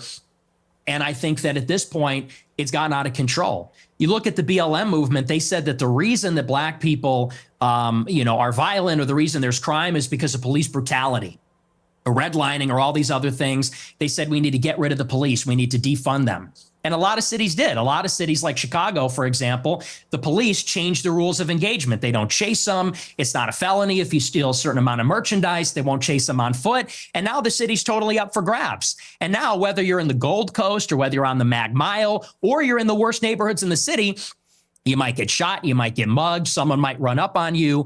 And I tell my followers, it is better to be perceived as racist or racist and walk the other way and maybe keep your life than to say, I'm a good anti-racist. I don't mind that this person's making me uncomfortable. Maybe he's looking a little froggy. I'm going to sit down because I'm a good person and get stabbed, mugged, whatever. And by the way, this is a strategy. They call it the friendly stranger. There's a crew of them. Yeah, he's not wrong, honestly. He's not wrong. They do this in Chicago. They stand outside bars, black people. They approach strangers. It's a robbery crew, and they pretend to be a friendly stranger, and then they mug them. And stupid white people say, oh, hi, yeah, nice to meet you. You know, they grin, they laugh, they put up with the nonsense, and then they get mugged, or worse. Sometimes they get executed. And so as a white person... How do you feel about mass shootings at school? He's just not going to address any of that? Piers Morgan's just not going to address any of that? Really? I guess he doesn't have anything to say. I mean, yeah, Nick got that. Shit. I think they're bad. Who do you think commits the vast majority of the mass shootings? I'm sure it's white people. Right. So how do you feel about that? This is a complete non sequitur. Piers just got completely steamrolled right there. Think that white people do more antisocial violence. I think black people participate in more gang violence. I think that's the difference. What's the difference to the victims? There's no difference to the victim, but it's a different kind of crime, and it's a different proportion also. Do you know what percentage of white people are school shooters? I know that the vast majority of mass shootings in schools in America this century were perpetrated by young white men. And I'm And just what proportion of and what proportion? I'm curious. What proportion? I'm curious whether your advice would be to people who have kids in Wait, these is my schools. mic working? What proportion? Should they avoid white people at school? Should people with the kids at school avoid young white men at school? No. Okay. Do you know what per capita means? Do you know proportionality? There are more black people proportionally that engage in violent crime or are involved in gangs, especially in these major cities, than there are white people that are school shooters compared to the entire white population. And everybody understands that. Two-thirds of mass shootings at school perpetrated by white people. But what proportion of white men? It's like Piers is being willfully ignorant. He's like avoiding the question. Oh my God. This might have been why Nick started trolling. I think it's because he realized Piers is going to be willfully ignorant, regardless of how he answers. Commit school shootings? That's the question. I've just told you. It's 60-65% of school shootings by white people. You're telling me what he's being willfully ignorant. Of school shootings are committed by white people. I'm saying it's like so not hard. It's such an easy question. It's like less than a fraction of 1%. Less than a fraction of 1%. Portion of white people have committed school shootings. Are you playing dumb, or are you just not that smart? What difference does it make to the children lying dead on the ground? Yeah, see, he's being willfully ignorant. See, now you want to jump on the victims. The difference is you're asking, would you fear white people or black people?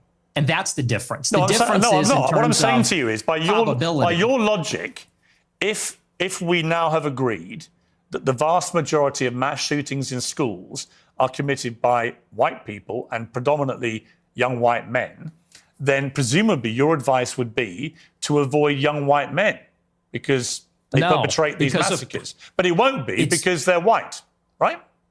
So are you playing dumb, or are you actually dumb? Maybe it's I'm about dumb. proportionality. Maybe I'm dumb. You are because you're, well, I don't think you are dumb. I think you're smart actually, but you're deliberately avoiding per capita. And everybody knows that's the difference. What proportion of white men are school shooters? It's probably 0.00001%. What proportion of black men have committed violent crimes?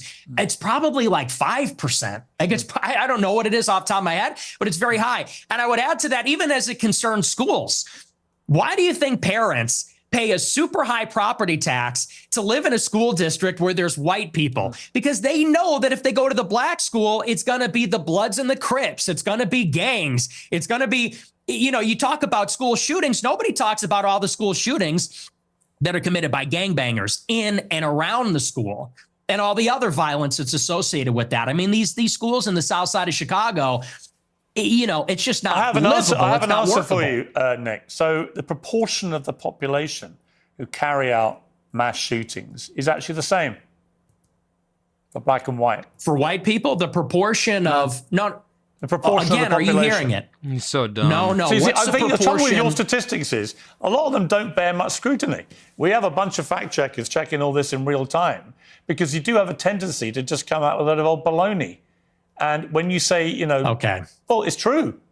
And when you're confronted with reality, you don't like it. What's the figure? What proportion of white people have committed school shootings? With white people as the denominator and white people that have committed school shootings as the numerator, what's that percentage? For both black and whites, the proportion of the population who carry out mass shootings generally is about the same.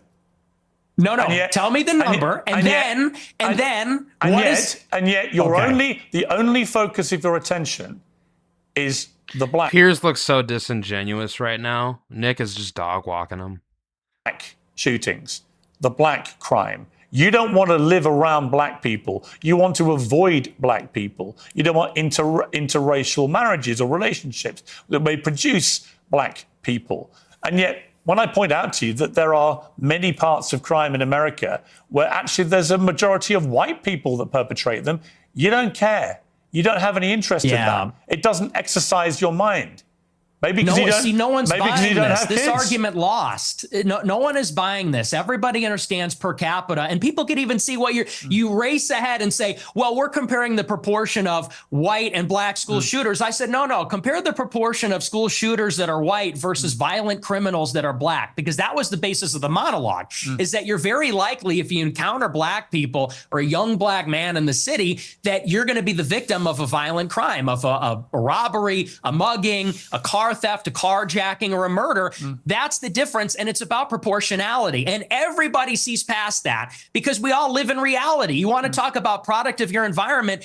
People that live in New York, Chicago, LA, we live in reality. We live in this environment and we see what it's like. And the threat, the danger in terms of probability it's not even comparable. And I would say this to your point. If you're in a high school and truly, if you see a white person who looks like a little autistic, he's got the SSRI stare and he reaches for a backpack, people joke and say, run.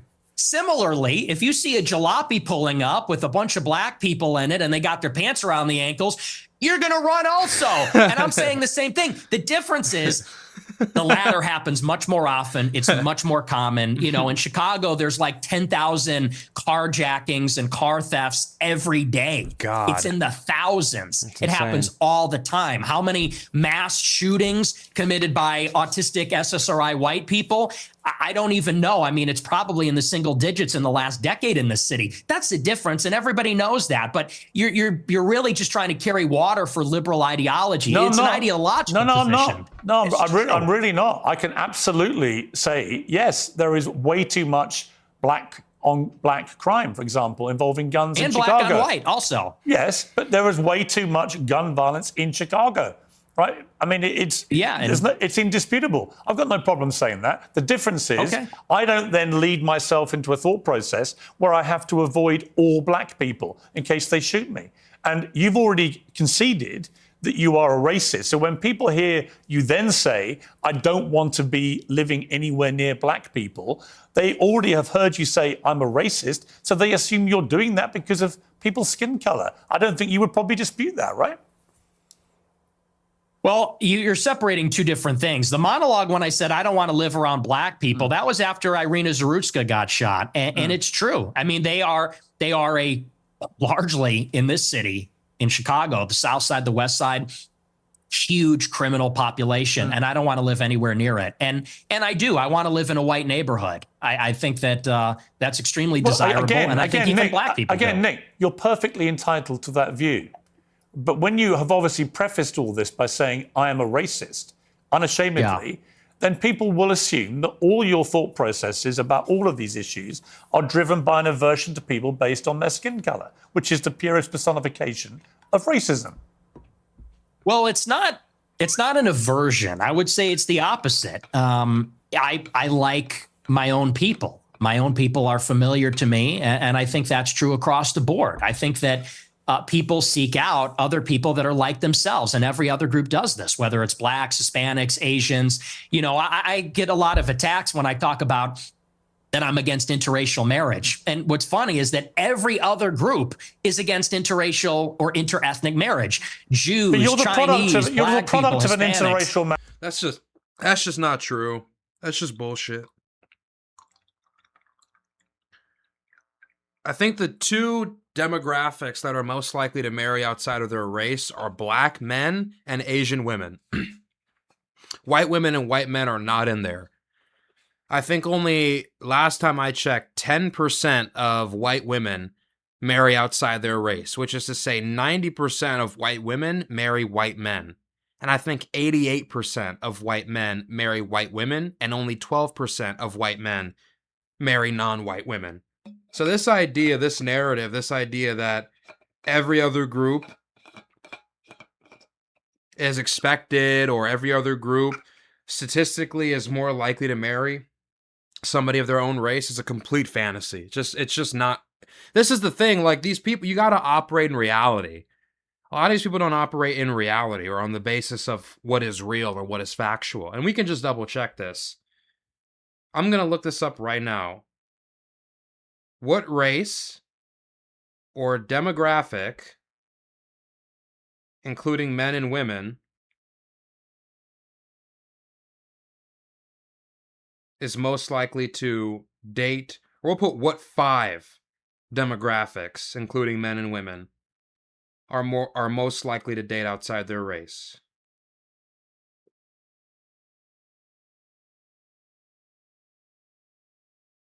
And the most recent data. We're going to use the most recent data for this. I promise you it won't be white men and white women. Asian Americans. Among newlyweds in 2015, this is from Pew Research Center. Among newlyweds in 2015, about 29% of Asian Americans married someone of a different race or ethnicity. Among US born, and listen to this, among US born Asian newlyweds, the share is even higher. Nearly 46% married outside their race/ethnicity. Among newlywed Asian women, intermarriage was especially common. 36% in 2015 had a partner of a different race/ethnicity. That's Asian women.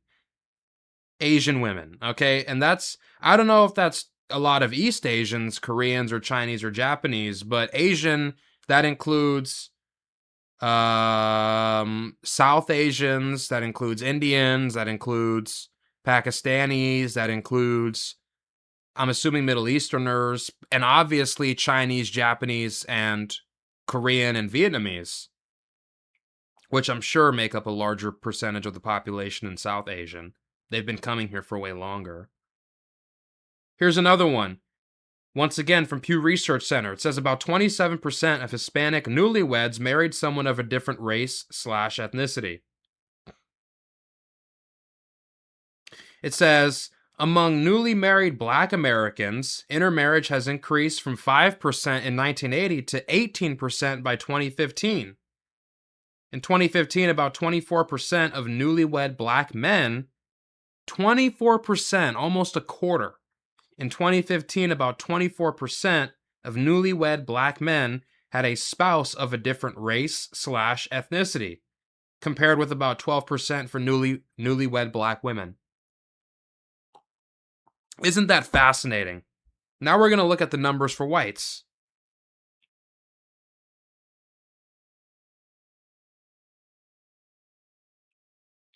All right. Let's see what it says. This is going to be from the same source. This is from Pew Research Center. So listen to this. It says, among newlyweds in 2015, this is from the exact same source, the exact same one. Same year, same source, same article. It says, among newlyweds in 2015, about 11% of white newlyweds married someone of a different race or ethnicity. So check that out. Now let's do this. We're going to break up white men and white women.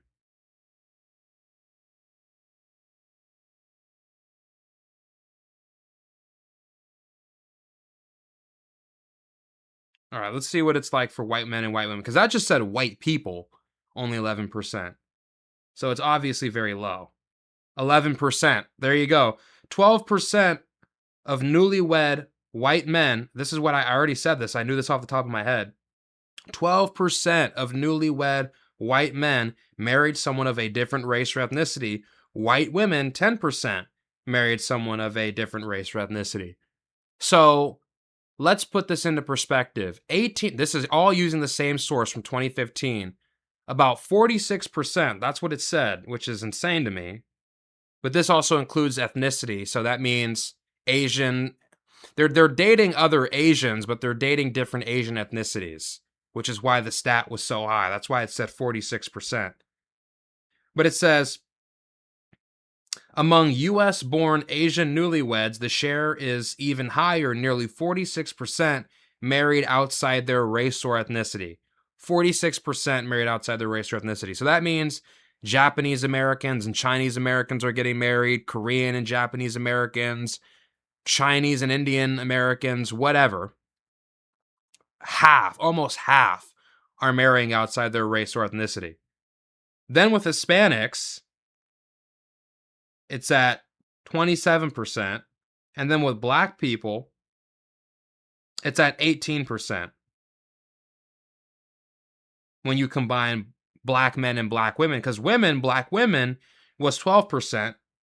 Black men was about, what was black men? Black men was like 25%, which evened out to 18% for the whole race. And then with white people, it's 11%. So you have 46% with, and we're just including men and women, 46% with Asians, 29% with Hispanics, 27% rather with Hispanics, 18% with blacks, 11% with whites. So this idea that only whites are expected to marry outside their race, this is just bullshit. It's just made. It's just fantasy. It's just not even real. It's just fake. Like, it's just completely fake. It's a lie. I'm against interracial marriage. And what's funny is that every other group is against interracial or interethnic marriage. So he's just wrong about that. When half of the Asian population, he said interethnic, when half of the Asian population in America is dating someone of a different ethnic group, that would suggest that they're not against it. This is just funny.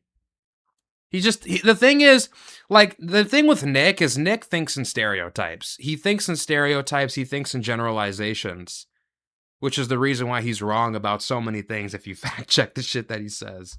Jews, But you're the Chinese, product of an Hispanics. interracial marriage. Hispanics? Like what? Yeah, I mean, that's debatable. Not Let's say really. for the sake of Not argument, really. sure. No, you're the product of an interracial marriage, and your father is part Mexican. You're literally, For the sake of you're argument, literally we the can very say sure. person you've just told me. That's a weak argument from Piers. It's disingenuous. Because Mexican is also largely European. It's European and indigenous, so it's not like Mexicans are like a completely different race or ethnicity. They're very mixed with a lot of European, indigenous, and to some extent African, but I don't know what the hell Piers is talking about here. Nick is he's basically white. You want to avoid. What race is Hispanic? Is that a race? It's an ethnicity. Well, what do you think it is? I'm asking you, what race is Hispanic? Hispanic. Of course, it's a race. It's called Hispanic. It's a mix between two races. It's Yeah. a mix between Hispanic is not a race. indigenous Americans It's not and white, though, Europeans. is it? It's not white. Well, apparently you're more of a racial purist than me. You got like Not a one really. drop You just rule keep thing saying you going. only want to live in Kind a of. white neighborhood, but you're literally from a mixed race background yourself. That's not You've mixed. literally Yeah, and I got live in Mexican blood. I know, and I live in a non-white neighborhood too. I'm trying to get out of here though, but I'm Right. trying to get out. But here's the thing. Do you have any As I was non-white? Do you have any non-white friends? Genuine question. Most of my friends are non-white. Most of my friends are not, and non-white people It's love funny my show. because funny because Nick is a millionaire. Nick is probably a multimillionaire by this point. And so it's just funny that he still lives in downtown Chicago, where all the craziness and madness is, and all the thugs and heathens are. It's like Gotham. And there's a lot of non-white people. But he has more than enough money. I mean, he certainly has the means by this stage in his career to move to like a beautiful all-white town in like upstate New York and get access to a nice country club and be away from it all. I don't know why he hasn't done that yet. Shit. Because but they how many are respect black? the honesty. How many of your friends are black? Maybe he secretly likes blacks. Maybe he secretly likes Hispanics. Interesting. Many of them, like at least a dozen. Wow. Ye being one Yeah. who you know, Sneeko being another who you also know. Yeah. So how do they feel when you say you just want to be away from any black people, walk away from them? Well, you know what Ye told me? I'll tell you verbatim what he said. That it doesn't come from a place of, and you use the word aversion. That's the first thing I'll actually dispute. Okay. It's not an aversion on the basis of skin color, because that would seem to suggest it's like a stubborn, irrational bigotry. I don't consider myself a bigot. I consider myself a racial realist.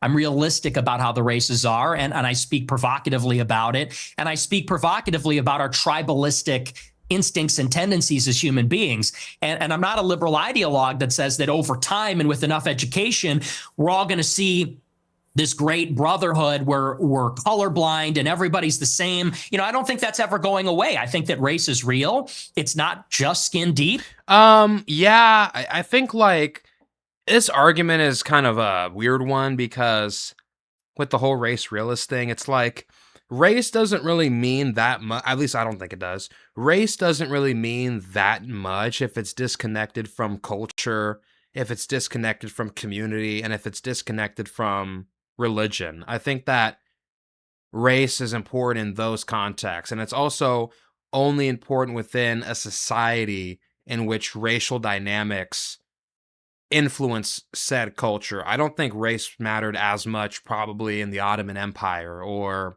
in Rome or in Egypt or whatever. Like, I don't think race would have mattered that much. Nations probably, but nations have different cultures.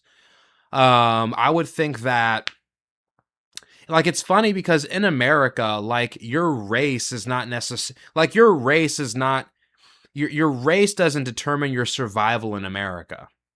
It's not like Africa where you need to marry someone within your ethnic group to get kinship preference, which is like necessary for your survival or necessary for land or resources. America's not like that. America is a Western democratic society where if you play by the rules, if you follow the law, if you are financially disciplined, and you acquire enough resources, you can survive.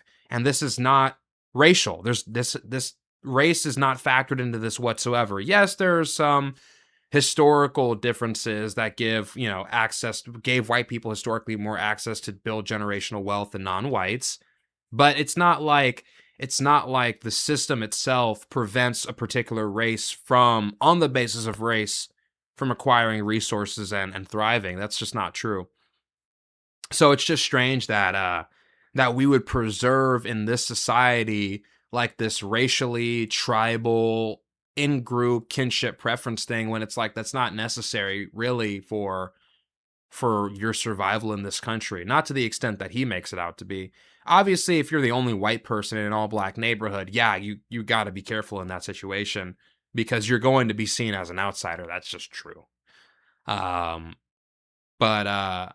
generally speaking, like throughout most of this country, even if you're in a place like Silver Springs, Maryland, which is like an all-black suburb, but it's like nice, it's like rich, it's like the black aristocracy essentially. If you're a white person living there, you'll be fine. You'll make friends with these black folks and they're nice. So, it's not like Africa where in order to survive, you need to be around people of your race at all times or of your ethnicity of all times. That's not how this society works. And obviously that's reflected in the fact that so many people marry outside of their race here. So many people date outside of how many people have you met in Gen Z who have dated someone outside of their race? It's pretty common. It's fairly common that people date outside their race in my generation. So this whole tribal thing about race, I don't know, it doesn't like, I get what he's saying, but like if the conditions and the culture is different, it doesn't play that big of a factor, I don't think. It matters to us and it matters to each other. And black people know that, and Hispanics know that, and Asians know that, and people like me that have partial Mexican ancestry, we know that too. And I think on that basis, we can have mutual respect and understanding, not aversion based on skin color. The reason I use the word aversion is you literally said that you should walk the other way if you see black people. That is an aversion to black people based on their skin color. No, that's called economy of information. That's No, that's aversion. That's definitely aversion. I don't know what the word game is. That's the definition of aversion. Being averse to a particular group of people because you have negative assumptions about them on the basis of their blackness. No, that's aversion, Nick. Economy of information, that's safety. And I said in the same... He can use whatever word he wants to dress it up. It's aversion at the end of the day. Monologue, if you watch it, it's like, I feel sorry. The problem is you clip the 10 seconds. I don't know if you watched the whole show, but in that monologue, I said, most black people are not violent or criminals. I said, and it's unfortunate that we're going to offend them. So he says most black people are not violent or criminals, but then he says we need to throw most black people in jail. Like I said, it's with He says, I think with him, he's just so accustomed to outrage and generating controversy that he just says things. And then he tries to hide behind irony or jokes to get away with it. So it shouldn't really take him too serious when he says these things. Like, take him serious in the sense that they're indicative of his actual beliefs, but don't actually take him serious, you know? When he says he's not, when he says he doesn't mean those things, don't take him serious. Other way. I said, but the problem is we don't know. We can't tell. And someone like Irina Zarutska, she sat down in front of a black man with her headphones in and wasn't paying attention because she was being a good liberal and said, I'm not uncomfortable by this. I'm progressive. Then she got stabbed in the neck. And I said, it's unfortunate that you would have to sit behind the black man to be safe. And if he's not violent or schizophrenic, he might be offended by that. I said, but I would rather offend him than die. How many deranged white men have committed atrocious acts of murder in the last? He's so desperate to bring it back to whites, and it's just like, dude, just engage the conversation. Last 10 years in America. Proportionally, far fewer. But how far many? fewer. How many? Do you know how many? You have a research team. You pull it up. I don't have it in front of me. You're obviously extremely exercised by that one story, which was horrific for the record. Absolutely horrific, and should never have happened. The person who perpetrated that evil act had a string of previous offences and should have been picked up more, and it should have been amplified more. I completely concur with all of that. But I just suspect you have no idea how many white people have committed similar crimes, do you? No, because I know it's far fewer from experience. Okay. Because it's like you said. Well, and hang on. And I would add to that, you know, Irina Zarutska wasn't the first one. That was also after Austin Metcalf was killed in Texas. Sure. After Carmelo. Well, he doesn't know about the white crime stats because that's not a part of his ideology. Times has it been perpetrated by white people? Then again, to be fair, neither do I, so. Well, hang on. Let me finish my point. But you're implying that white people don't do this. And my point to you, Nick Fuentes, is of course. Oh, I never said white people don't do it. Of course, deranged white people commit heinous acts. Nick Fuentes. But you don't either know. No disagreement. You neither know nor care, or maybe both. Maybe you do know but don't care.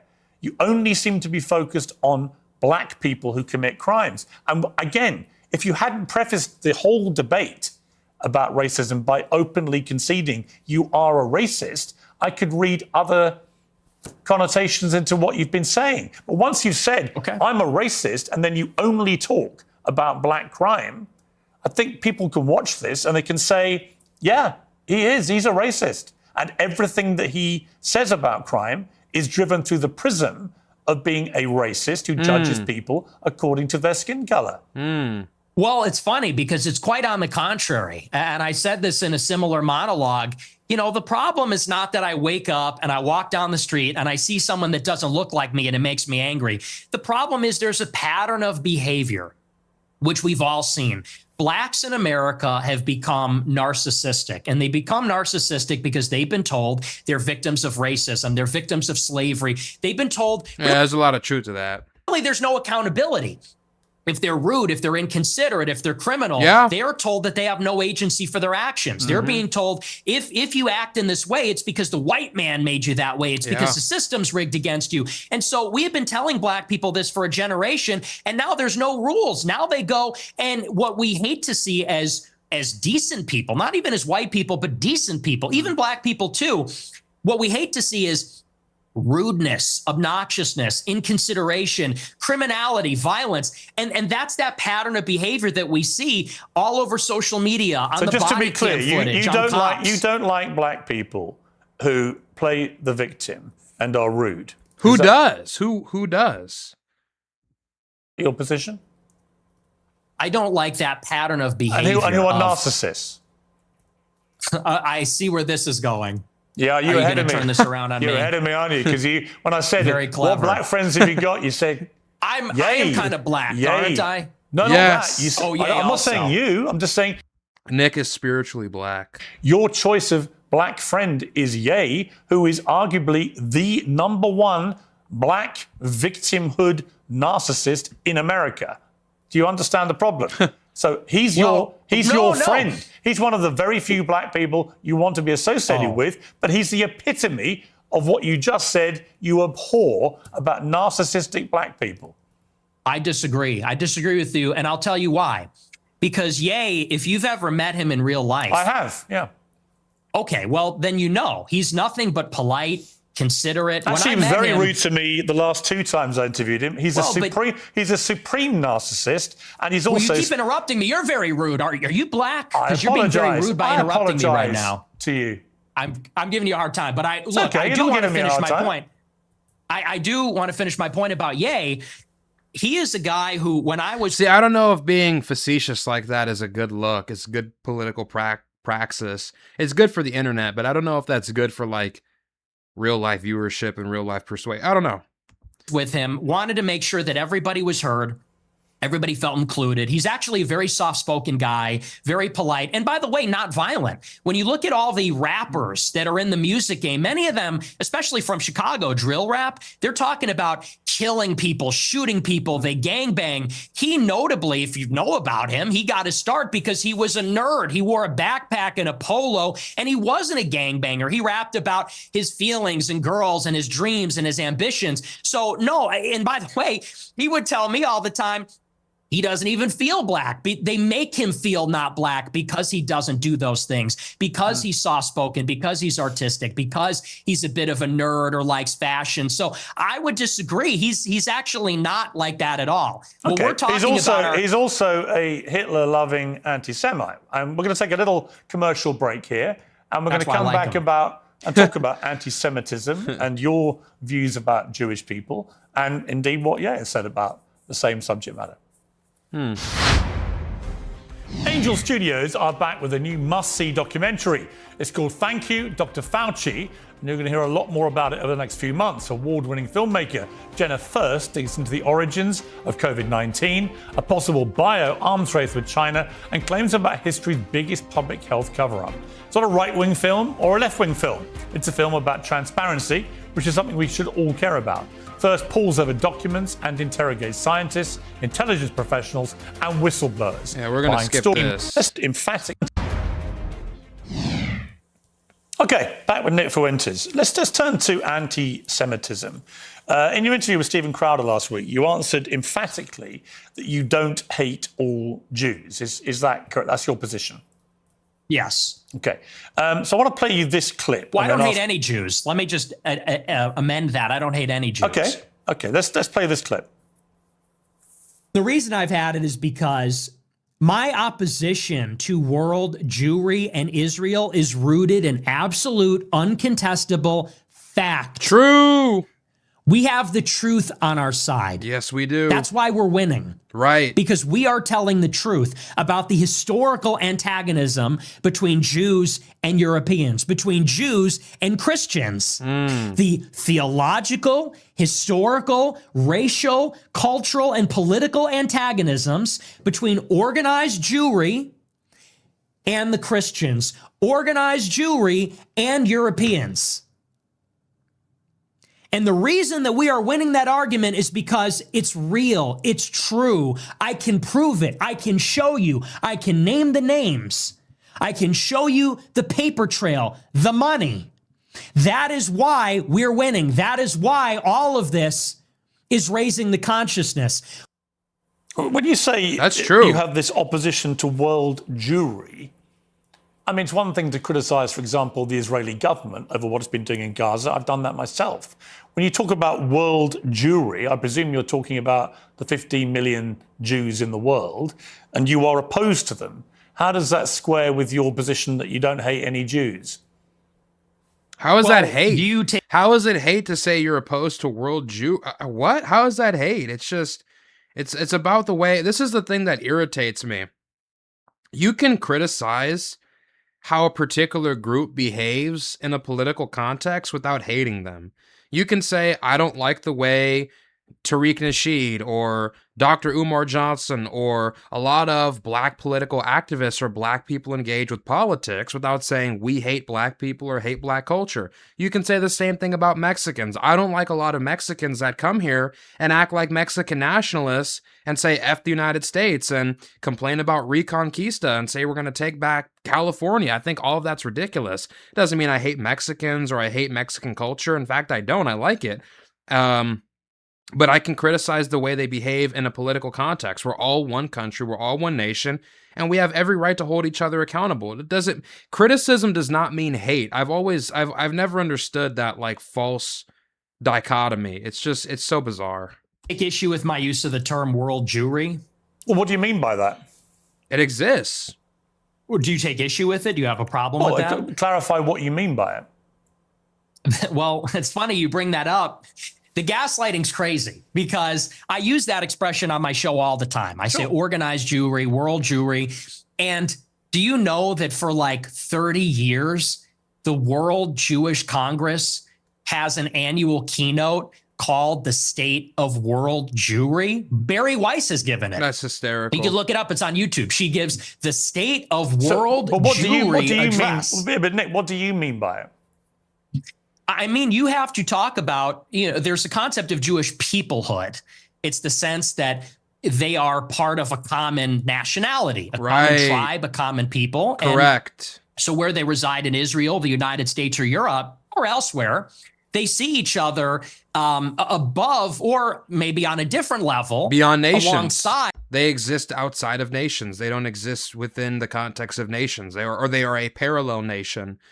Which is to say they are not like Americans. They are unique in their Jewishness, and that Jewish identity transcends any national identity. Their nationality, their state, wherever they reside, if they're in Germany, France, the United States, they see themselves as part of a transnational nation, of an international nation. True. The Jews in America, the Jews in Israel, they identify as Israeli or American, but they also have something in common. They identify as part of a common nation, which I would say there's a world Jewish population. It's world Jewry. And world Jewry has representatives. There is such a thing as the World Jewish Congress, where they actually elect, it's democratic, all the local Jewish organizations elect representatives to represent proportionally the Jewish population in their area at the World Jewish Congress. And it's sort of like Davos. It's like the World Economic Forum, but it's exclusively for members of the Jewish nation that exists across the world. That's hysterical. And so that's a real thing. And I didn't make that up, and that didn't come from 4chan. It's like I said in that clip, I read what they write. I read their books. I watch these speeches. I watch a speech from Barry Weiss. I pay very close attention. So that's what I mean by that. There is such a thing as it's a nation that exists across borders on a global scale. They're organized, and they have a national self-interest as that nation, as that tribe. So if you don't hate any Jews, what do you like about them? I like a lot of things about them. I think they're funny. I think they're smart. I think that they're pretty remarkable people. And as Christians, especially as Catholics, we say they're remarkable. And this has been adjudicated in Catholic doctrine for thousands of years. We say that they're a witness people. And so we actually, there's provisions inside of Catholic doctrine that says we need to give them special protections because they were a witness to Christ's passion. So, this is why you can't clip the show. You have to watch the whole thing. I say this repeatedly in interviews. I do think they're remarkable. By definition, they're exceptional people. It's just that there is a sort of natural opposition between them and Christians because of the theology. We believe that Christ is the Messiah. They don't. They have been a minority in Christian lands for thousands of years, and they have been pushed around and expelled, and they've been persecuted and segregated. And that's why there's a lot of paranoia. There's a lot of distrust. There's maybe some sense of chauvinism among Jewish people. So there is, like I said in that clip, there is an historical antagonism between these two peoples, between Christendom and Jewry, and that has always been the case in Europe. But I don't hate them, and I think I actually sort of understand them in a weird way. I think that because I've studied a lot of their politics, I think I really kind of know them in a way, and it doesn't come from a place of hatred. Do you have any Jewish friends? I do. I have many, yes. But that's weird because you said this. Why is that weird? It's just like you can like this is what people don't understand. Like this hyper political correct culture is kind of absurd. It's like why can't we just it's so oppressive. Like we can be edgy, we can be provocative, we can be maybe a bit controversial at times, and we don't have to be disrespectful. I'm not saying we should insult people's culture or use slurs or whatever, but we should be able to point out things about the way a particular group behaves or certain patterns of behavior whilst not hating that group. I feel like we have to be able to do that on some level as a culture. I mean, this is a multicultural, multiracial nation. Are we just never going to address like any kind of cultural differences? Like we can never speak about that ever, or any kind of like religious or whatever differences? Like those topics are just completely off limits forever. I don't know. I don't agree with that. Jews and Christians have Like you can have criticisms of Jews and still be friends with Jewish people. You can have criticisms of black people and still be friends with black people. This idea that like you can never criticize a particular group in order to be friends or cordial with them is absurd. never been friends, ever. Not since Jesus Christ fought with the Pharisees have we ever been friends. Not since Saul was leading the charge persecuting the Christians. Yeah, but he's talking about nations. He's not talking about individual platonic friendships. He's talking about nations being friendly with one another. Like this, it's comparing apples to oranges with Piers. Not since the Roman Empire, not since the Middle Ages. Never. We've never been friends. We've never been allies. We've always been set against each other, actually. And even here in the United States, it was communist Jews who were the architects of both communism and the civil rights laws that are dispossessing white Christians of their land and civilization. The Jews and Christians have never been friends ever, except for you and your Jewish friends. Yeah, so easy. As peoples, Right, as nations. Right. Not saying every individual Christian, and of course there have been Christians and there have been Christian converts to Judaism, Jewish converts to Christian. You're nodding your head, but you're asking this. I'm saying as peoples, they've never been aligned. As a Roman, I'm a antagonism. Catholic like you, and I have many Jewish friends. And I'm just trying to compute what you're trying to say, which is Jews and Christians have never been friends ever. And I'm like, well, you have Jewish friends. I have Jewish friends. We're both Catholics. Therefore, we're Christians. Sort of doesn't really quite add up. Well, like I said, as peoples, there has been an historical antagonism as peoples. And you could even say the same about blacks in the United States. Of course, there were black and white people that were friendly with each other, but in many ways, they were set against each other as groups. And I think that's easy enough to understand. The reason that many people think you're anti-Semitic is that you have regularly downplayed the Holocaust, and in particular, the number of Jewish people who were murdered by the Nazis. It's been said that you believe no more than several 100,000 have been killed. And I want to play you this clip.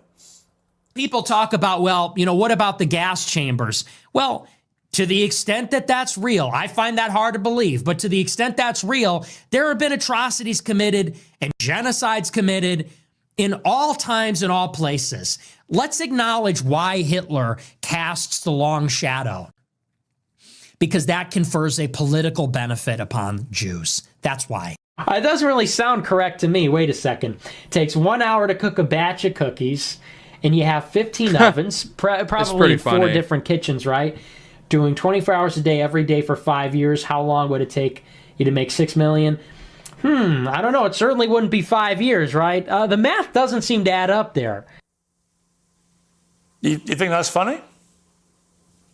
It's funny. It's amusing what you're doing because, that one was a joke. But do you want to talk seriously about the Holocaust? Yeah, I do, actually. I mean, I do, because I just find it extraordinary that you would think the Holocaust could ever be something that we could joke about. Really? Why, too soon?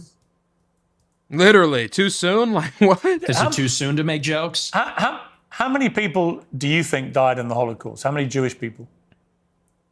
I don't know. I'm thinking maybe 7 million. What's the number? 6 million, something like that. So you 8 million? You concede that 6 million Jews died in the Holocaust? Possibly more. Possibly, we're He's discovering trolling all the time. So it could maybe even be more than that. So why have you doubted the numbers in the past? I'll tell you why. I really think that every death is a tragedy, however many Jewish people died in the Holocaust. And I'm not a World War II historian, so I'm actually open to believing the official narrative, and I've read some of the conspiracy theories. And to tell you the truth, it's a rigorous debate. But you know what's interesting about this is in many countries, it's not even legal to talk about Which is insane. And that's really where my interest in the Holocaust begins and sort of ends, to tell you the truth, is that if you wanted to question the number, you would be put in jail in about, 17 or 18 European countries.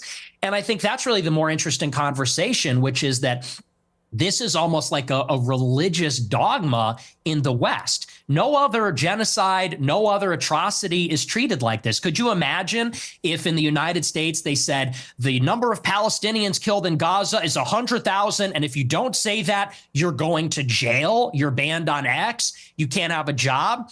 That's the part that's totally insane. And a lot of people, they can't even make up their minds. I think it's actually done a disservice. If your goal, and I'm not saying you as Piers Morgan, but if your goal, if you're an advocate for awareness about this, if your goal is to convince everybody that this is the way the Holocaust happened, I think the last thing you'd want to do is say that everyone that disagrees is in jail and is banned and you're not allowed to say it. So there's really been no open debate about the subject since the scholarship started to be produced about 60 years ago. But there is no debate to be had about the number of people who were murdered. Even the Nazis, That's a ridiculous thing to claim. In the trials after the war. You can debate the numbers. It's just like, you have to accept that it happened. I mean, I know for one that it did. It's just I think it's beyond debate at this point with the mass graves at Treblinka, with residue found in the soils, with all the hair strands that were found at Auschwitz, at Treblinka, at, I think, Chelmno, I forget what the specific name of the site is. I mean, only 165,000 of the Jews out of the millions that were killed during the Holocaust were from Germany, which is like 3%.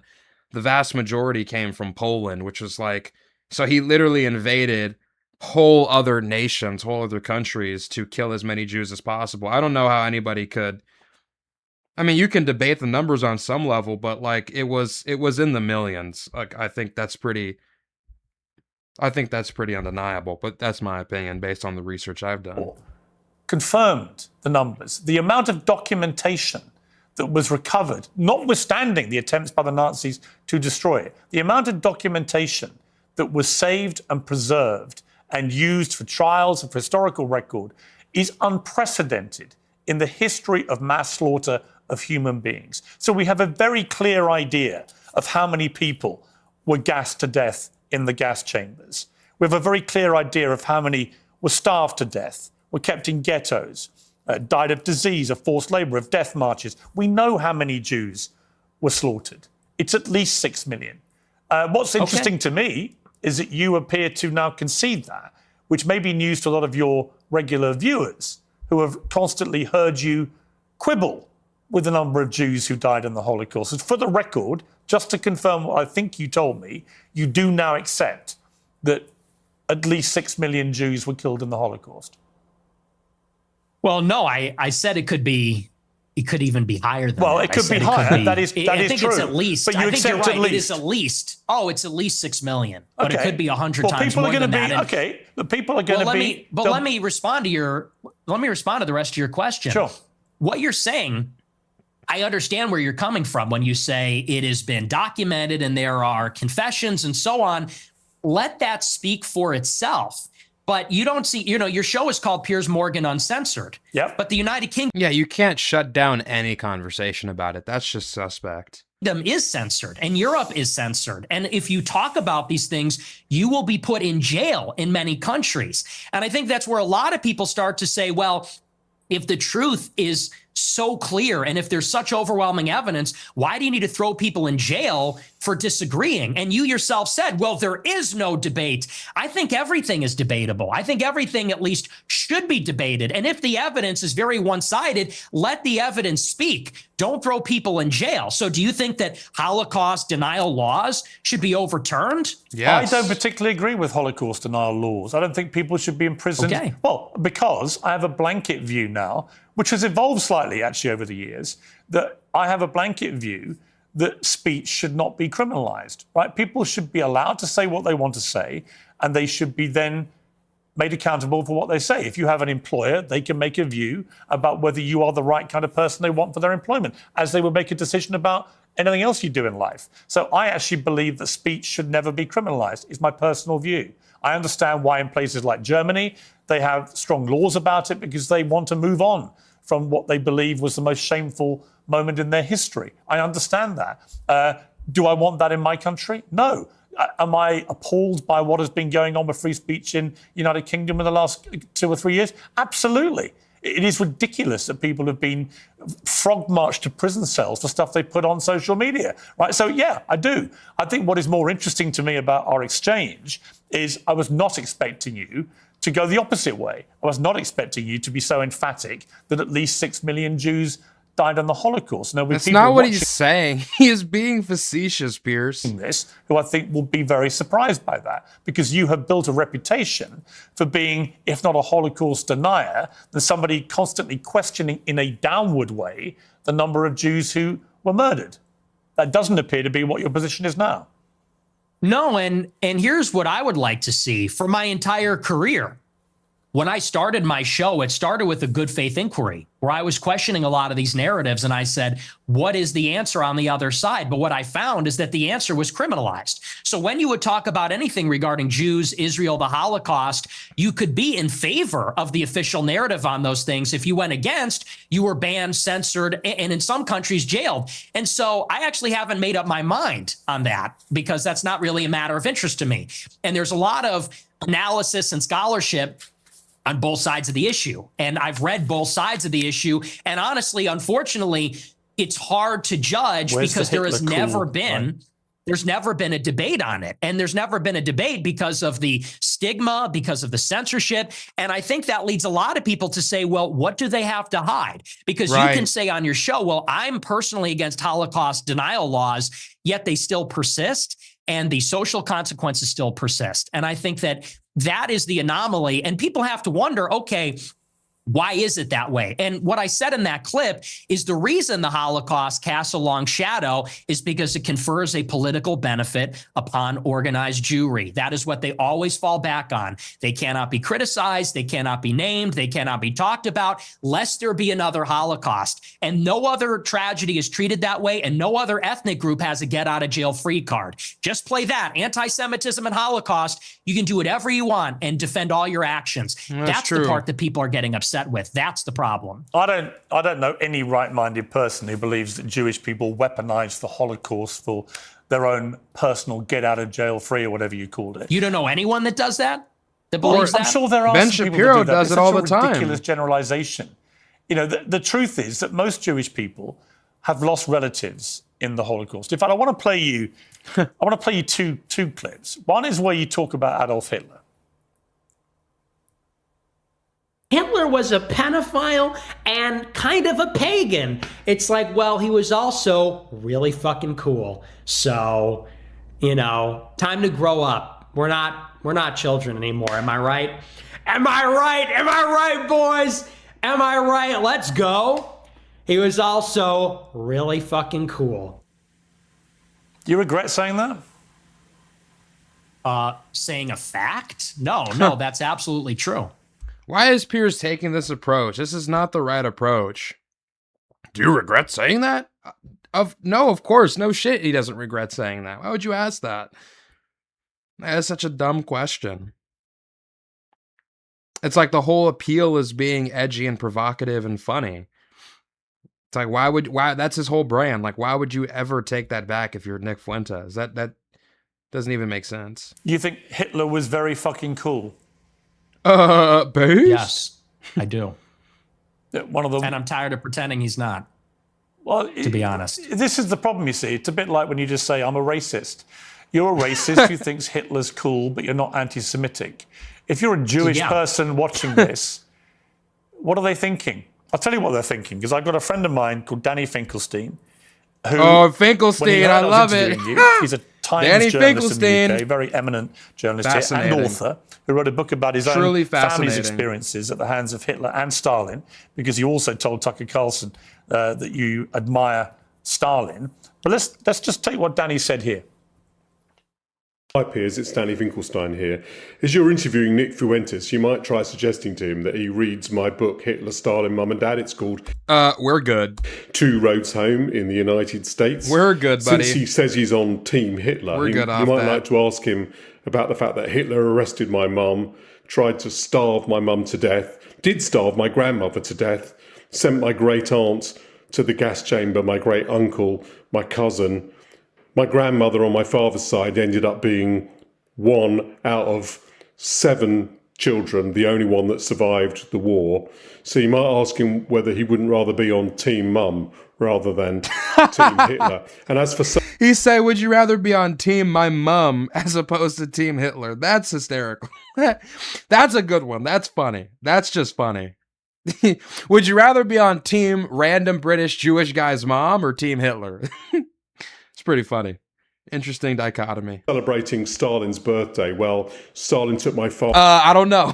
Sent him to a state collective farm, sent my grandmother. Haven't made up my mind on that one yet. To a state collective farm, sent my grandfather to the Gulag. You might try asking him why he doesn't celebrate Dad's birthday rather than Stalin's. It may all be a big joke to him, but he complains that he was 18 when someone tried to cancel him. Well, Stalin and Hitler arrested my mum and my dad when they were 10 years old. So perhaps he might like to reconsider his joke. Yeah, Hitler also threw 12-year-old Jewish girls in mass graves, so that's not based. But yeah, separate point. See, that's the reality of your jokes, although I haven't ascertained yet whether you are joking when you say that Hitler was very fucking cool. Are you joking, or do you actually think he was very fucking cool? The most genocidal monster of the last 150 years? Yeah, the thing is, my generation, we're just done with the pearl clutching. You know, yeah, you might be, but then your generation hasn't gone through what Danny Finkelstein's family went through. So maybe the pearl clutching has a way to go for families whose family members were murdered. Yeah, we got all that. Me mom. Like I don't even know who this person is. Why is this person talking to me? This old British guy is saying me mom got killed by Hitler. Because he doesn't find it funny when you say Hitler's very fucking cool. I don't care. He finds I don't care. I know you don't care. That's fine. You don't have to care. But he does care. Does that guy care about America? Does that guy care about me and my country and my family? No. He cares what you, a prominent conservative in America, has to say about Adolf Hitler. Now, what do you mean by Hitler is very fucking cool? Because I think he's very fucking a monster. Oh. And that's a clip. I think he's very fucking a monster. Do you hear yourself? Yeah, I mean, can we all grow up? I do. Can we all grow up? He murdered 12 that is just million childish. people. He murdered 12 million people. What is very fucking cool about that? Tell me. The uniforms, the edits. It's just cool. The uniforms, the parades, it's cool as a guy. You look at World War II, and it's fascinating, and it's interesting, and it's compelling, and it's cool. And we're just tired of saying these kinds of things. We want to talk like real people and give our honest opinions, and then we literally get an old Jewish guy from England who's going to say, "Oh, that's not very funny, mate. Me mom," and it's like, shut up. Like, no one is in favor of genocide. Shut up, Jewish guy whose entire family was killed in the Holocaust. Shut up, buddy. Lord. So let's just get that out of the way. We're not in favor of a Holocaust or genocide. Do you think if half your family had been wiped out by very fucking cool Hitler, you'd still think he was very fucking cool?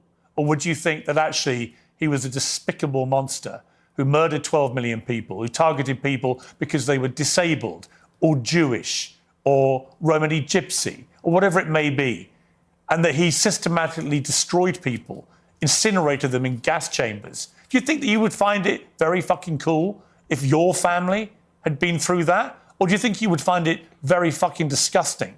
And perhaps moderate the number of times you laugh about it, or want to joke about it, or want to abuse someone like Danny Finkelstein, who's written incredibly powerful books about what happened to his extended family at the hands of the Nazis and your other hero, Stalin.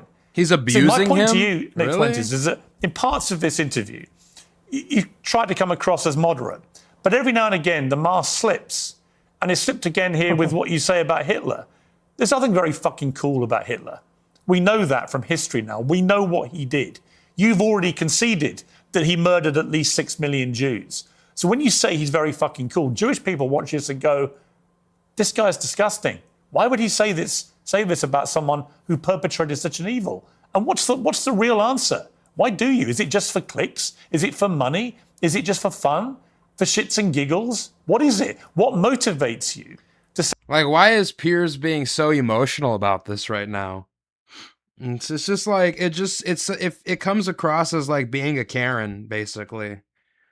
Like, what he doesn't understand, like, what he doesn't get is this whole thing. It's not even, it has nothing to do with Hitler. It has absolutely nothing to do with Hitler. It has nothing to do with the Holocaust. It has nothing to do with Jews. It has nothing to do with any of that.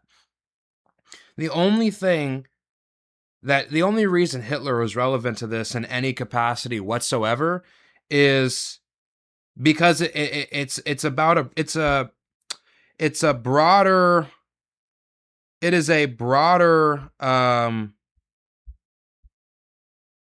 criticism of our common culture. It's a broader criticism or critique of our culture, our modern culture, and how we can't, like, there's certain topics or certain words or certain historical figures that are off limit. And if you go off script, you can be fired, imprisoned, slandered, have your entire reputation assassinated. That's what Hitler is about. That's the reason why this whole, edgy revenge tour thing with Hitler is happening right now, and people are trying to reclaim the historical narrative about it. It has nothing to do with Jews or Hitler or the Holocaust. Nobody is celebrating that. It has nothing to do with that. That's what Piers doesn't understand. It's literally about what he's doing right here. This moral fagging, I'm going to lecture you about the Holocaust and lecture you about racism and lecture you about sexism and lecture you about being edgy and impolite and politically incorrect. Like, that's what this is about. It's rebelling. It's rebelling. It's about a rebellion against that status quo, that culture, that paradigm. That's it. It has nothing to do with Hitler. It's about that. It's about removing and destroying and obliterating that culture entirely. That's what it's about. It's just like he's so hung up on the Hitler thing. Say something like Hitler was very fucking cool. It's for this. It's for all of this. Right. And the lack of self-awareness is amazing. You're a boomer. You're a 60-year-old boomer. And we've spent maybe 3 minutes on you saying, he's a really fucking monster. He incinerated people. This. And I'm sitting here saying it's not that serious. It's not that deep. And not that what serious. I'm getting at. Not that serious. Do you want to say more about he's a monster? You're not a kid yourself anymore. You're not a teenager. I know. Right? You're nearly 30, to be clear. Yeah, okay? You're a fully formed adult who has a brain, right? And at some stage, that brain is taking you off these rabbit warrens. Is this an interview or is this a lecture? Can I respond to what you're saying? I want you to explain why you think it's fine to say how fucking cool Hitler is and to dismiss the very powerful 90s. It's like this kind of moral authoritarianism that Piers is engaging in. It's like, who does this guy think he is? Like this 65-year-old British liberal who's like a complete tool for the system, thinking he can just like run the show. It's just like, this is the kind of shit that people are sick of. It's just completely laughable. Seconds from a British journalist who lost a lot of family members to the Nazis in such a callous, dismissive manner. I don't think it's powerful. I think we've been hearing that our entire lives. Okay. The Schindler's List. Let's just be honest. The propaganda is over the top. We have been in America. What about the Schindler's everywhere. List? Tell me about the Schindler's List. Well, tell me about the Schindler's List. I'll tell you about it. We have been browbeaten as a people, as Americans, as Westerners for our entire lives. And do you know what this has done? It has taken away any sense of pride, any sense of love for our own civilization. We have been made the villain in our own story. We have been made because, well, let's just be clear. It doesn't begin and end with Hitler is a monster. This has been the political narrative, which is why we have thrown open the borders. This is a political narrative, which is why we can't be a conservative society as a whole anymore, why we can't be proud of Europeans, why we can't be proud of being Christian, because they've told us if you're too white and too proud and too Christian, it's going to lead to a Holocaust. And so my generation, our entire lives, honestly, it's true, and that's why people like me. That's why I'm popular, because this is bullshit. Honestly, yeah, it's a crock. We don't want to hear any more about me mom and me dad. That's a crock of shit. No, listen. What you just said is a crock of shit. And you, yeah, he's so. He just doesn't give a fuck. It's true. It's called the open society. In your gut, you know it is. You weaponize this stuff. You know. You weaponize this stuff for money, but you know when you say something like what you just said. I'm banned from banking. I'm banned from banking and credit cards. You know who you're talking to? I do it for money. And by the way, how much money you make? Your company's worth $100 million. Your company's worth $100 million. I was banned from Bank of America. And you shouldn't I'm banned from processing credit cards. And you shouldn't have been. But I am. So don't tell me I'm doing it for money. Well, ask me my opinion about that. I'll tell you shouldn't have been. Right? I don't agree with that. What happened to you? Then don't say I'm doing it for money, because you know that full well, and you say it's a grift. How much money if I wanted to be a grifter, I'd be like you, and I would go and say, how much money are you making? Oh, this is so dumb. I'm making a lot of money now. Yeah. Now that I'm the #1 live streamer in America, because people agree with me more than they agree with you. We're tired of hearing about slavery and the Holocaust and Jim Crow. We're done hearing about that. I agree. You guys I'm not done hearing about that. Okay, well, your generation. I mean, it's tiresome. I mean, we want to build a new civilization and a new consensus. This whole we're going to limit Western history to slavery and the Holocaust and Jim Crow. Why not talk about the Roman Empire? Why not talk about the British Empire? You know what I mean? Why can't we talk about that? The palace, the aristocracy, the crown, the Royal Navy, the uniforms, the sun never setting on the British Empire. That's cool. That's fucking cool. Regardless of what anybody says, that's fucking cool. And, maybe some people are offended by that. I mean, it is what it is. I don't really care. But we have to have, we need to spend as much, if not more time talking about the success and the cool things about the British Empire and Western history as to all these kinds of depressing and self-flagellating things. I think that's completely pointless. And it's when you do that, the thing is, even if you talk about those things, people still will find a way to be mad at white people and Western civilization regardless. They'll still be bitter. They'll still be angry. So it's almost kind of pointless, because it's even if you spend all day talking about slavery, even if you spend all day talking about the evils of the West and all this kind of stuff, you'll never make these people happy ever. So it's why even spend time talking about these things if it's not going to change your perspective? It's just a waste of time. On the way out, and Generation Z is coming up, and we're finished with that. We're ready to take our country back. I've got three we're sons. not listening to crying minorities anymore. I've got 3 sons, and they don't share your views. Is that right, Piers? Slavery and about the Holocaust. Because your 3 sons are definitely representatives for an entire generation. They can have decency and compassion and humanity about some of the worst things that have happened in the last 150 years or more. They can do that. And they can also have concerned views about issues like immigration and other issues. They sound like the girls. 2 things are not mutually incompatible. You can have different views about different things. It's your lack of humanity and compassion for people about things like the Holocaust, about slavery. It's that people find so contemptible. And I don't understand why you need to do that. Again, I just ask you. Yeah, he does come off a bit callous. I don't think you should laugh about it. I certainly wouldn't take that approach, but I get the point he's making. Is your motivation financial? Is your motivation for fun? What is the motivation to saying these outlandish things, which you don't need to say, and which I suspect, I don't know, I suspect a lot of it is performative. So what is the motivation? I'm an iconoclast. The Holocaust is not my religion, and it is treated like a religion. It is treated like a religion with dogma, with blasphemy laws, and that secular religion says, and you say that's a crock of shit. It's intentional. It's called The Open Society by Karl Popper. It's by these architects of the liberal order after World War II. They got together and they said, how can we make sure that Hitler never happens? How can we make sure that totalitarianism never happens again? And they came up with the consensus, which is that we need to take down nations, religions, fathers, the authoritarian personality. We need to be empathetic. There's a lot of truth to this. I mean, or it's just true. This is just true. This is why nationalism is seen as like a despicable, evil, hateful, genocidal word, even though it just means a nation should unify on the basis of a shared culture, history, language, identity, territory or landmass, civic norms, and in some cases, race or religion. That's all nationalism is, and that the state should prioritize the nation and that culture and preserving it before any global or whatever special interest that goes beyond the nation's borders. That's literally all nationalism is. And we've been told to believe that that's hateful and evil and racist and genocidal.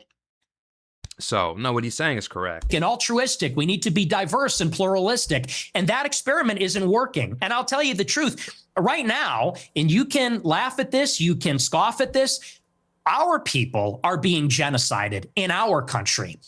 50% of the live births in the United Kingdom and in the United States are non-white. In 100 years, my ancestors, your kids who are so empathetic and compassionate, they're going to be a minority. They're going to be a minority in maybe a Muslim country, an Indian country, an Hispanic country. And these Jewish people that are 100 years old talking about my grandparents and the Holocaust, they don't care about that. Actually, they like to see it. At the SPLC, they're literally counting down the days until whites are a minority in America. So forgive me if I don't believe them when they talk about compassion. There's a genocide going on right now. It's not against the Jews. How many Christians are there? In Gaza, it's against whites. How many Christians are there in the world? He's just not going to address... Wait, we're not talking about Christians. We're talking about white people. He's just not going to address that at all? Really? He's completely moving the goalpost. At least address what he's saying. I mean, I don't buy into this whole thing that, like, whites are going to be genocided or anything like that. I think that's a bunch of bullshit. I don't agree with that. I think that's ridiculous. I think that, like, more than anything, people are more than likely going to...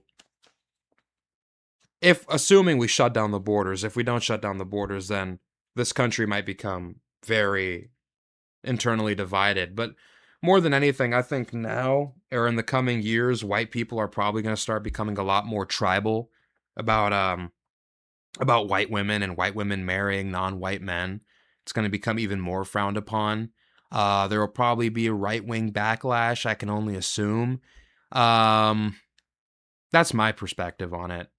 But I don't think white people are going anywhere. I don't know where this shit's coming from. I think it's ridiculous.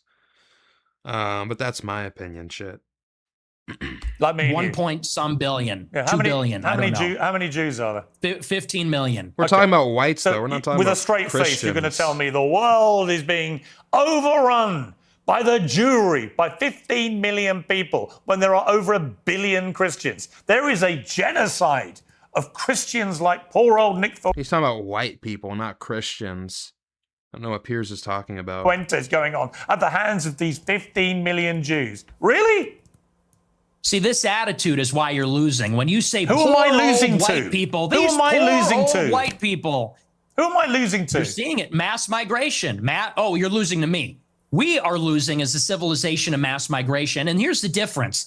In Israel, they have my politics. In Israel, they want to maintain a Jewish majority. If they had it their way, it would only be Jewish people. They're fighting like hell so that Jewish people can have as much territory, a Jewish state. They can be proudly Jewish in their own land. Whereas in America, we are being besieged by 10 million illegal immigrants in 4 years. And then whites and Christians are going to be the minority. And that's true in Canada, Australia, all the countries in Europe. So you could say there's 2 billion people, but what's the proportionality? What is the percentage of people being born that are white? Where's the arrow pointing? Where are we going to be in 50 years? In 50 years, there might be an Israel. In 50 years, there isn't going to be a white Christendom. You don't believe people should get married, right? I think people should get married. I'm a Christian. But you're basically anti-marriage, really. You've talked about this. You've talked about. Are we done talking about white genocide? Well, no, I'm coming to the same part because you seem very resistant to the idea of marriage. You've never got married. You've talked very scathingly about henpecked husbands. Just take a look. That's true. Guys get to a certain age and they're like, you know what? Women suck. Like, they're talking too much. They're not hot anymore. Like, you're fat, you're chubby, you're not as hot as you think you are. You fucking talk too much. You're a bitch. So we'll obviously get to the brazen misogyny part of that a little later. But you said preach. I'm just curious. On the one hand, there's this terrible genocide going on of white people. On the other hand, you want people effectively to stop going near women because they all turn out to be so ghastly. So they shouldn't presumably procreate. So how does that work? I mean, aren't you, with your rhetoric, actively encouraging men not to associate with these ghastly women, therefore not have any more children? Therefore, you are contributing, Nick Fuentes, to the diminishing white population. I'm confused. I tell my followers to get married all the time. I tell them that it's best for everybody to get married. And I think that's the only way that you can have sex. I think that's the only licit way as a Catholic, as you know, to have sex is within marriage. Why don't you get married? I'll get married later. It's been difficult for me because people are shooting at me at my house. I don't know that I don't want to have kids and a wife. You know, my wife would be screaming about that. Me, you know, I have to be able to take risks and be able to say these things. It's difficult to bring a family into a life that's like that. But for my followers, I tell them to get married. But what's happening with women... You literally just told your followers... Well, hang on. In that clip, you literally told followers, women, they get old, they get fat, they get ugly, they get very annoying. So where's the incentive to get married to women? There isn't one. You're actively telling them the opposite. You're extrapolating a lot. We can complain. Just quoting you back yourself again. No, but you're extrapolating and saying, well, you say women are annoying, so therefore, what's the incentive? We have to do it in spite of the fact that they are annoying. We have to do it in spite of the fact that they talk too much. We can get them to lose weight. We can put them on peptides. We can get them to the promised land, but it's going to be Do you think this view of women may be why none of them want to go near you? Oh, you should see my DMs. It is quite the opposite. They're called the Groybettes, and I'm actually batting them away. Granted, not all of them are attractive. Some of them are attractive. Are you actually? Look, just to clear up one of the many theories about you, I have no idea what the answer is, and you haven't got to answer. But are you actually attracted to women? I am attracted to women. You're not gay? No. But I will say that women are very difficult to be around. Okay. So there's that. And do you think they should have the right to vote? I do not. No, absolutely not. They should stay at home? Well, yeah, absolutely. See, basically, you're just a misogynist old dinosaur, aren't you? For a young guy. Yeah. I mean, I know I'm the boomer. I know I'm the boomer here, but actually, you're a 27-year-old dinosaur, aren't you? Aren't you, Nick Fuentes? All women. I am. All women are annoying. All women grow old. They all get fat. Says the guy. Have you ever had sex? No, absolutely not. Wow. Says the guy. Based. Wow. That's the thing, though. You boomers, it's always you're an expert in women, free love. Given you've never got laid. Yeah, we are going back to the Stone Age. You're absolutely right. This, you're talking about empathy, and your kids are empathetic, and they would never laugh at a joke about the Holocaust, and you're a misogynist. You're a simp yourself. You're totally henpecked. That's the problem. So we are going back to the way let me play another clip of yours about women. A lot of women. I love how Piers just totally dodges like every insult and every question, and it just like, let's just move to the next clip. It's hysterical. Want to be raped, and when I say raped, I mean like that sounds bad when I say it like that. But there's like a lot of women that really want a guy to beat the shit out of them. But also they have to pretend. But part of it is they have to pretend like they don't. You think women want to be raped, do you? That's what the studies show, Piers. That is what these statistics say. But that's what you believe, They is have it? fantasies. They have fantasies about it. I don't think that they want to actually get raped, but there's a study out there. Get ready for this. It says 62% of women have rape fantasies. And if you read anything that they're reading, if you watched what they're watching, what do you think 50 Shades of Grey is about? What do you think Twilight is about? I mean, that's just true. You think women want to have the shit beaten out of them, as you said? Yeah, and it's very disturbing, but it's true.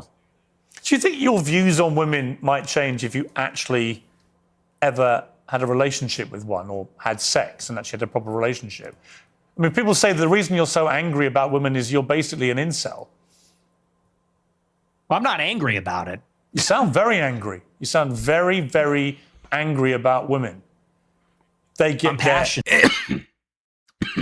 It's like it's becoming a lecture. It's just like, what even is this? You know, it's not being, it's like, it's not even an interview. It's just Piers trying to lecture at this point, which is like, like, are we really going to let this fossil who works for the system, you know, criticize a Wang half? I think we're not going for that. We're not letting him criticize a Wang half, man.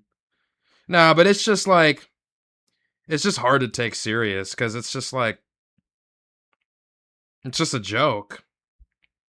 It's funny, but it's just like, you know, this is not how you conduct an interview. You know what I mean? Like, you gotta at some point ask serious questions. This is just an attempt to smear, basically. It's an issue you're I'm passionate about. You're sounding very bitter about women, as if women have done a terrible disservice to you. But when you don't have relationships, you don't have sex, when are they doing these terrible things to you that's made you so hateful towards women? I'm really curious. Was that? I don't think that was a hateful clip. I think I was laughing. I said they want men to beat the shit out of them. And that's just true. I mean, when you look at the state of modern women, all they do is lay in their bed, doom scroll. They're chilling out. They're getting a little fat.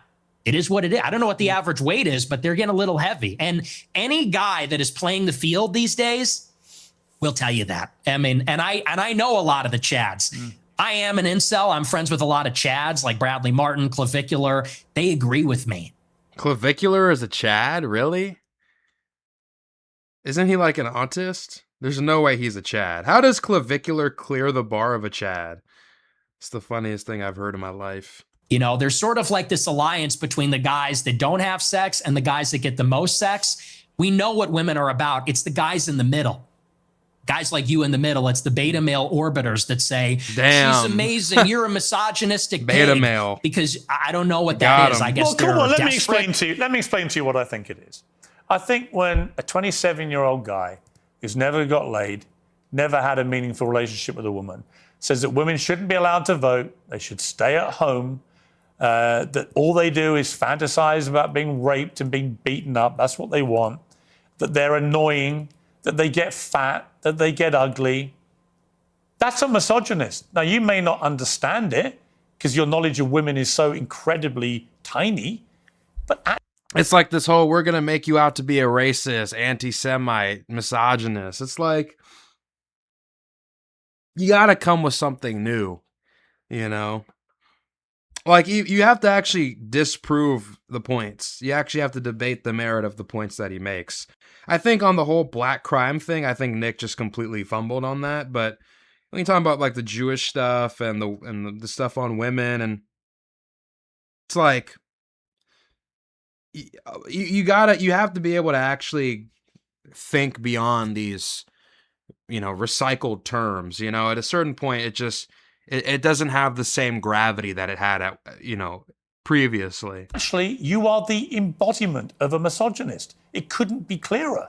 And if I was, in a way, you have the deep-rooted misogyny of some of the actual boomers I know. Yet here you are, 27 years old.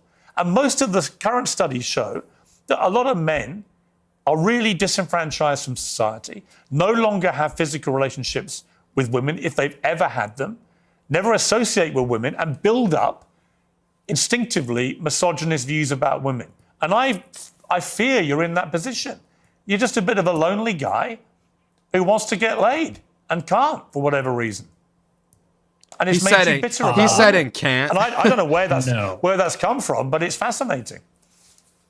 No. See, here's the thing. First of all, you're very caught up in the labels. It's always, you're a racist, you're a misogynist. You said you these were words a racist. mean nothing to me. Oh, hang you on. gave Whoa, yourself, can I respond? You gave yourself the label. What is this? You said, I am a racist. I didn't give you the label. Okay. You said, Nick Fuentes, I am a racist. Calm down. Calm down. Did you or didn't you? It's okay. Did you? Yeah. Okay. But so here's I didn't give you the label. You did. Why are you yelling at me? Because you're trying to infer something that didn't happen. You said, I gave you the label of being a racist. No, you did. You said, I'm a racist. Okay. You gave yourself the label. You're going to have to tone it down a little, all right? You're going to have to bring it down a notch and relax. This is just an interview, okay? Please calm down. All I said is you're hung up.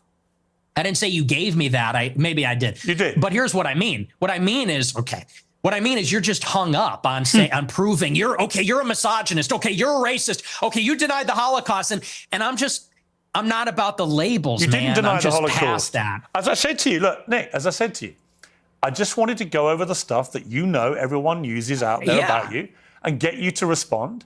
And we are getting, I think, a long way in this interview. Okay. Right? You didn't deny the Holocaust. You accepted there's been a Holocaust of at least 6 million Jews. I'm a maximalist. I'm a Holocaust. That is significant. I think it's more. You did admit you're a racist, and you have spelled out a thought process about women, which is the purest definition of misogyny that I've ever seen. And you said you're not gay. So we're getting somewhere. Yeah. Well, look, and I own the labels, okay? But I just don't care that much about them. That's fine. I feel like the whole, I'm not saying this is like a weird... I'm not saying you have to care. Nick, you don't have to care about any of it. I promise you. Right? That's not why I got you on the show. I wanted to give you a fair crack, which I think I have. We've gone over a lot of stuff. We've got a bit more to go on. I genuinely don't think I've ambushed you with anything you couldn't have been expecting. No. I don't think I've been overtly hostile. In fact, when you've asked me to calm down, I've calmed down. I don't want to have a hostile, angry, shouty match with you. I simply want you to spell out exactly what you've meant about all these things, and people can then be the judge of them. So let's take another break, and we'll come back and talk about Donald Trump, Tucker Carlson, Candace Owens, and others. Christmas is peak time for online you access. You go to expressvpn.com. Back with Nick Fuentes. You began your show in 2017, the same year as Trump was inaugurated for his first term in office. You supported him at that time, but you've grown increasingly disillusioned, I think it'd be fair to say. Let's play a recent clip from you about Trump. We played this game in the first term. We're 10 years in.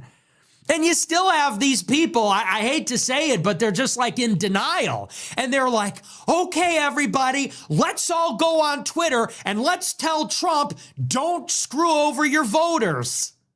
Okay. Hey, Trump, don't hire John Ratcliffe in the CIA. Like, what are we doing? We lost. It's over. The time to make demands was during the election when he needed the votes. He's a lame duck president. He doesn't need anything from us. He's not even on Twitter. He's on Truth Social. So what are you talking about? We're going to all rally and tell him, don't hire yet another neocon? Now, over the weekend, you posted this on X. You said performative cruelty is the perfect phrase to characterize the Trump admin and the mood of the MAGA movement. In order to compensate for his compromises and failures, Trump has to fall back on mean-spiritedness to appeal to the basest instincts of its followers. It's really sad. I mean, do you think you're the best person, Nick Fuentes, to lecture people about performative cruelty? Why? Are you accusing me of being cruel? Is that what that is? Yeah. How am I cruel?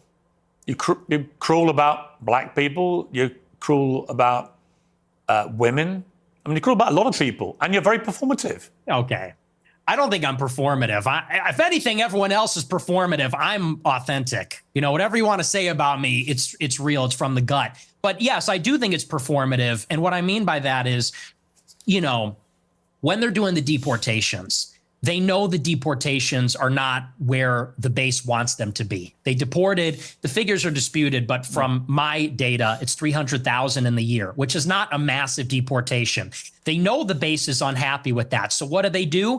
The deportations that they are carrying out, they do a big spectacle and they arrest everybody and they film it and they put a hype at it. And there's a meanness in there. They played that song, I think from Sabrina Carpenter or something, and they make it a joke. They make it glib. And they do that because they're not delivering on the promise. So they compensate by doing it meaner, edgier. This is the same. It is ironic hearing Nick say this, only because this is the same guy who laughed about Alligator Alcatraz. It's the same guy who laughed about Kilmar Abrego Garcia being deported to Uganda. This is the same guy who called Kevin Roberts a bitch, a bald cuck. He said, I would be ashamed if he was my father. Like, you know, at a certain point, you kind of do just have to accept you are a kind of cruel or insensitive person.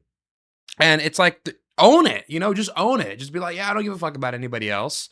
But, you know, don't do the both sides sort of thing. You know, if you're going to be an asshole, go all the way with it. But don't do this whole I'm going to pretend to be empathetic thing because I want to earn, you know, acceptance from the masses. It just doesn't make sense. It is kind of ironic hearing him say he doesn't like performative cruelty. Really, nigga? Really, nigga? It's just hysterical. It just doesn't make any sense. More mean-spirited so that the base will I mean, literally Friday.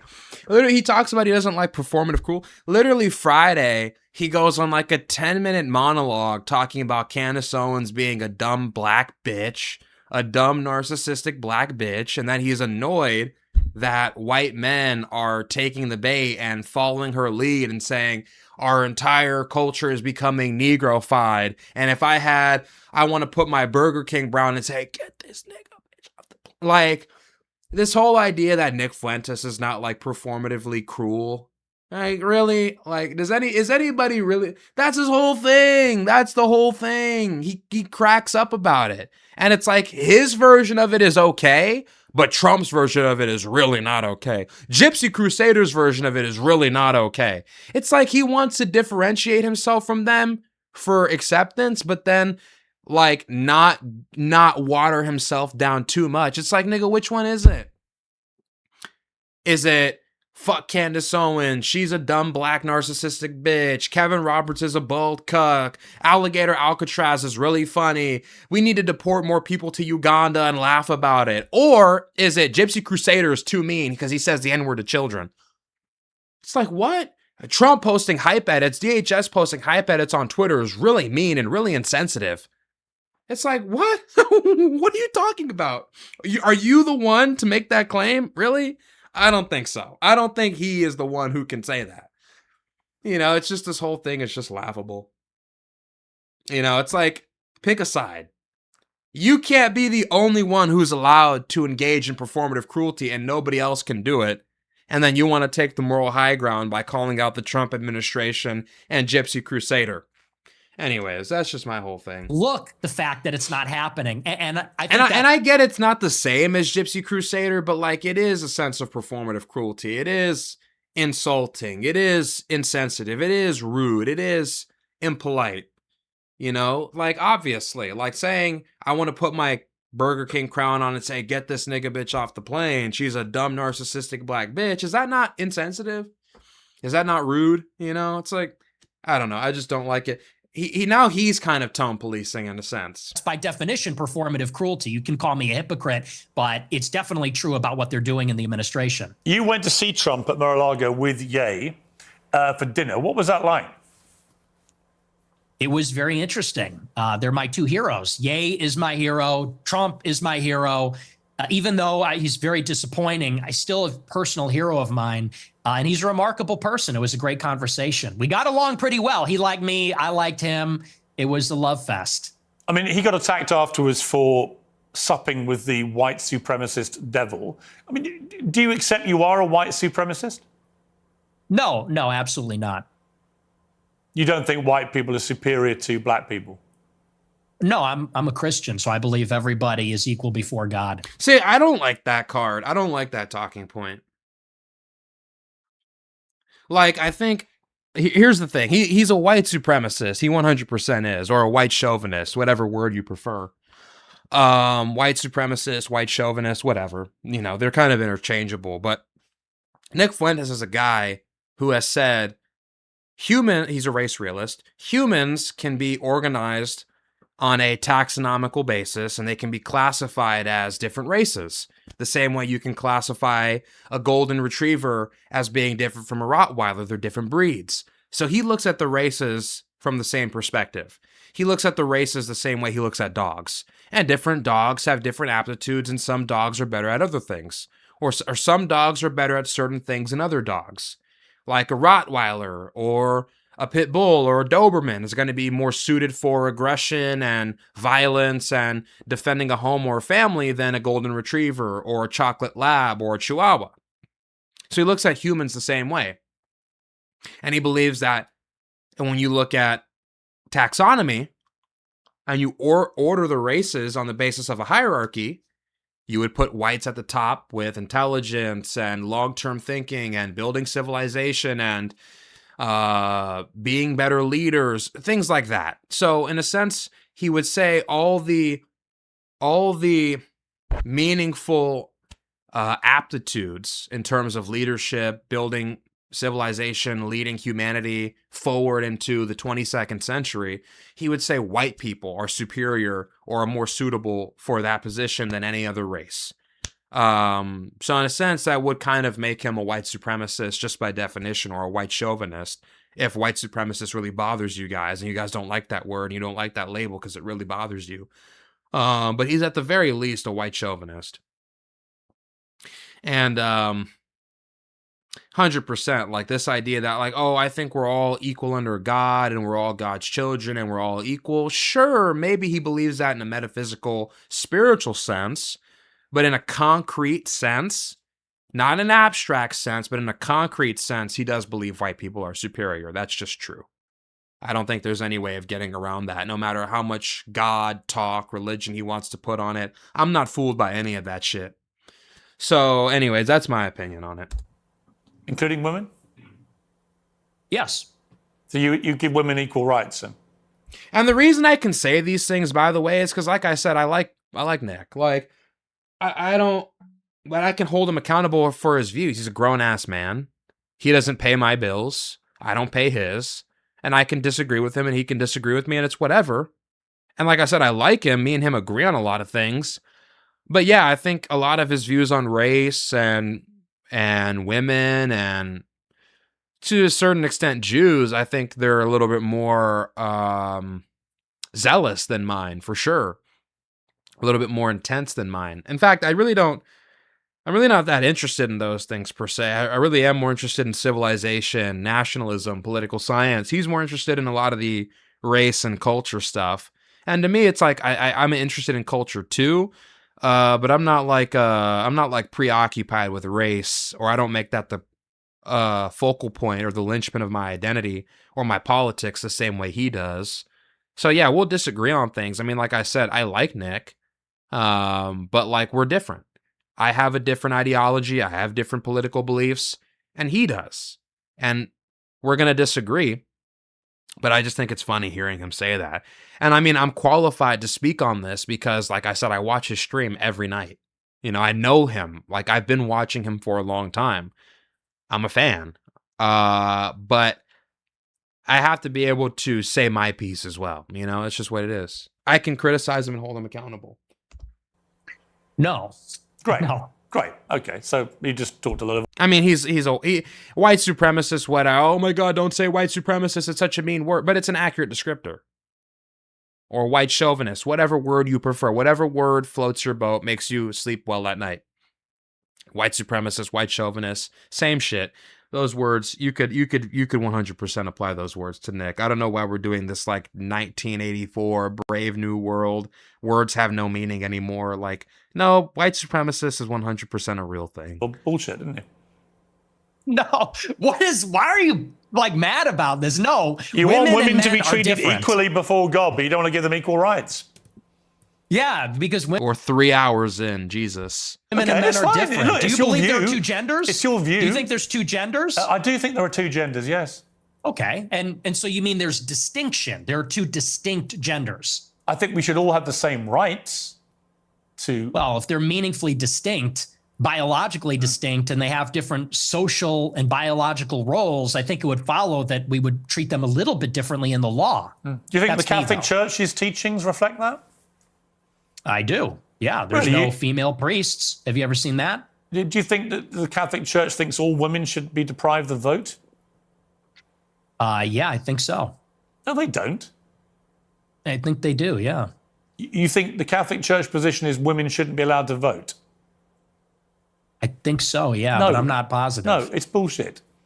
Oh, it should be. It should be. So if you were Pope, that's what you do. You could be Pope because you're celibate. That's true.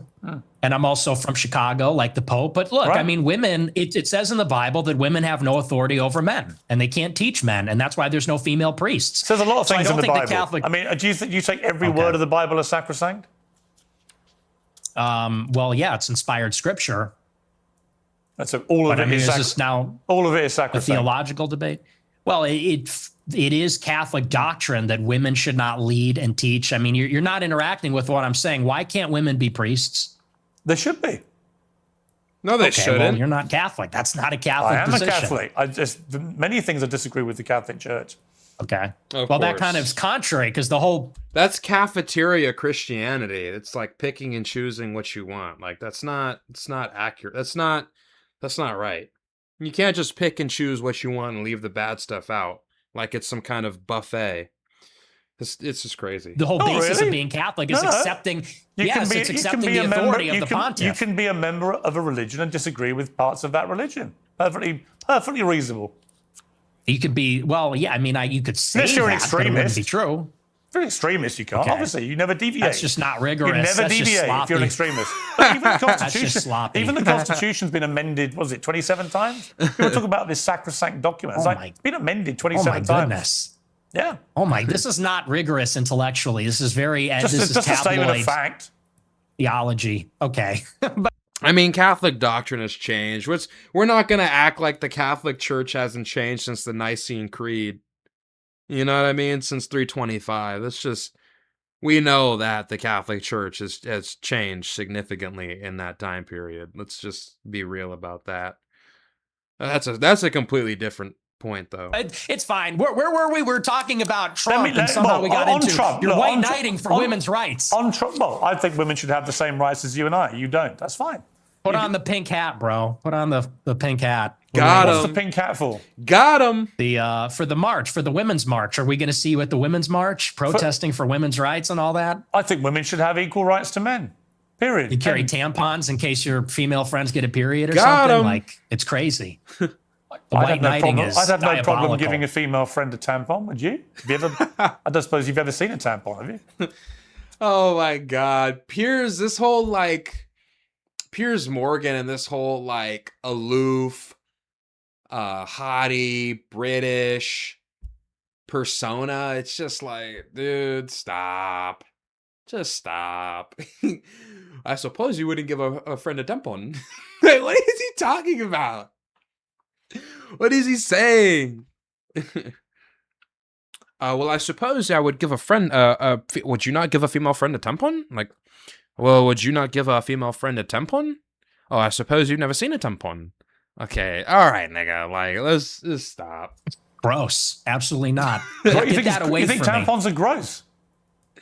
What? Yes, obviously. What? Yeah, they're filled with period blood. Yeah, it's kind of gross. Wow. Are you into that? You like that? He must be. He must be into that. Have you ever seen a lot of tampons? I don't think you've ever seen it, have you? I've seen him. I've Oh, seen you him have? before. You've been that close Yeah. to a woman? Really? No, I've seen him. Look, I Oh, you've seen I videos? used to live with women, so I've seen him around the I house. bet you've seen videos, haven't you? Oh my God. What? What are we doing here, Piers? I'm not sure. You really hate that. I'm not sure, You're Mick. more impressed that I'm a misogynist than you are about anything. It's Not very really. revealing. I'm actually more exercised about your blatant, self-admitted racism.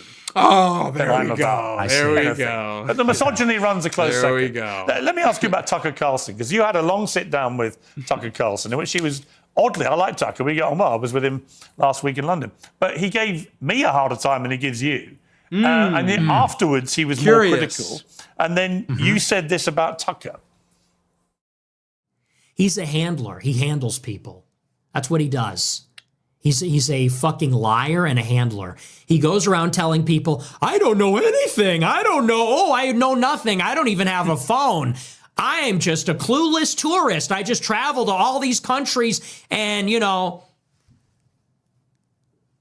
I don't trust him. And I don't care, maybe that alienates me from people in the conservative movement. I don't care. I'm not going to be a part of it.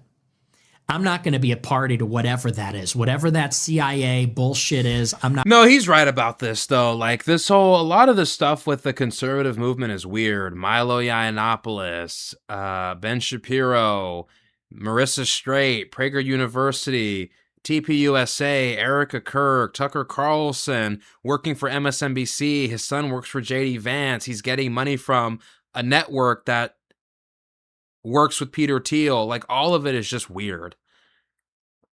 All of it is just weird and leaves a really bad taste in my mouth. And that's why I look at a lot of these people and I think to myself, I don't want shit to do with it. I'm going to just do my own thing from the outside. I'm going to do my own political stuff from the outside, grow it, and leave these people the fuck alone. A lot of these people are weird. You cannot trust any of these people. The way they turn on each other. Tim Pool yesterday went on a long diatribe, like a 3-minute meltdown about Candace Owens and Tucker Carlson. I think just Candace Owens, actually. But Candace Owens and her betrayal and being a terrible friend and an evil person and scum. And it's like, all of it is just so bizarre. All the infighting, all the accusations, all the bad faith, all the Fed jacketing, all the lying and gaslighting. Just something about it leaves a horrible taste in my mouth, and I want nothing to do with any of these people, honestly. Not going to be a part of it. So the only people who seem normal in the conservative movement, from my perspective, is like Dave Smith.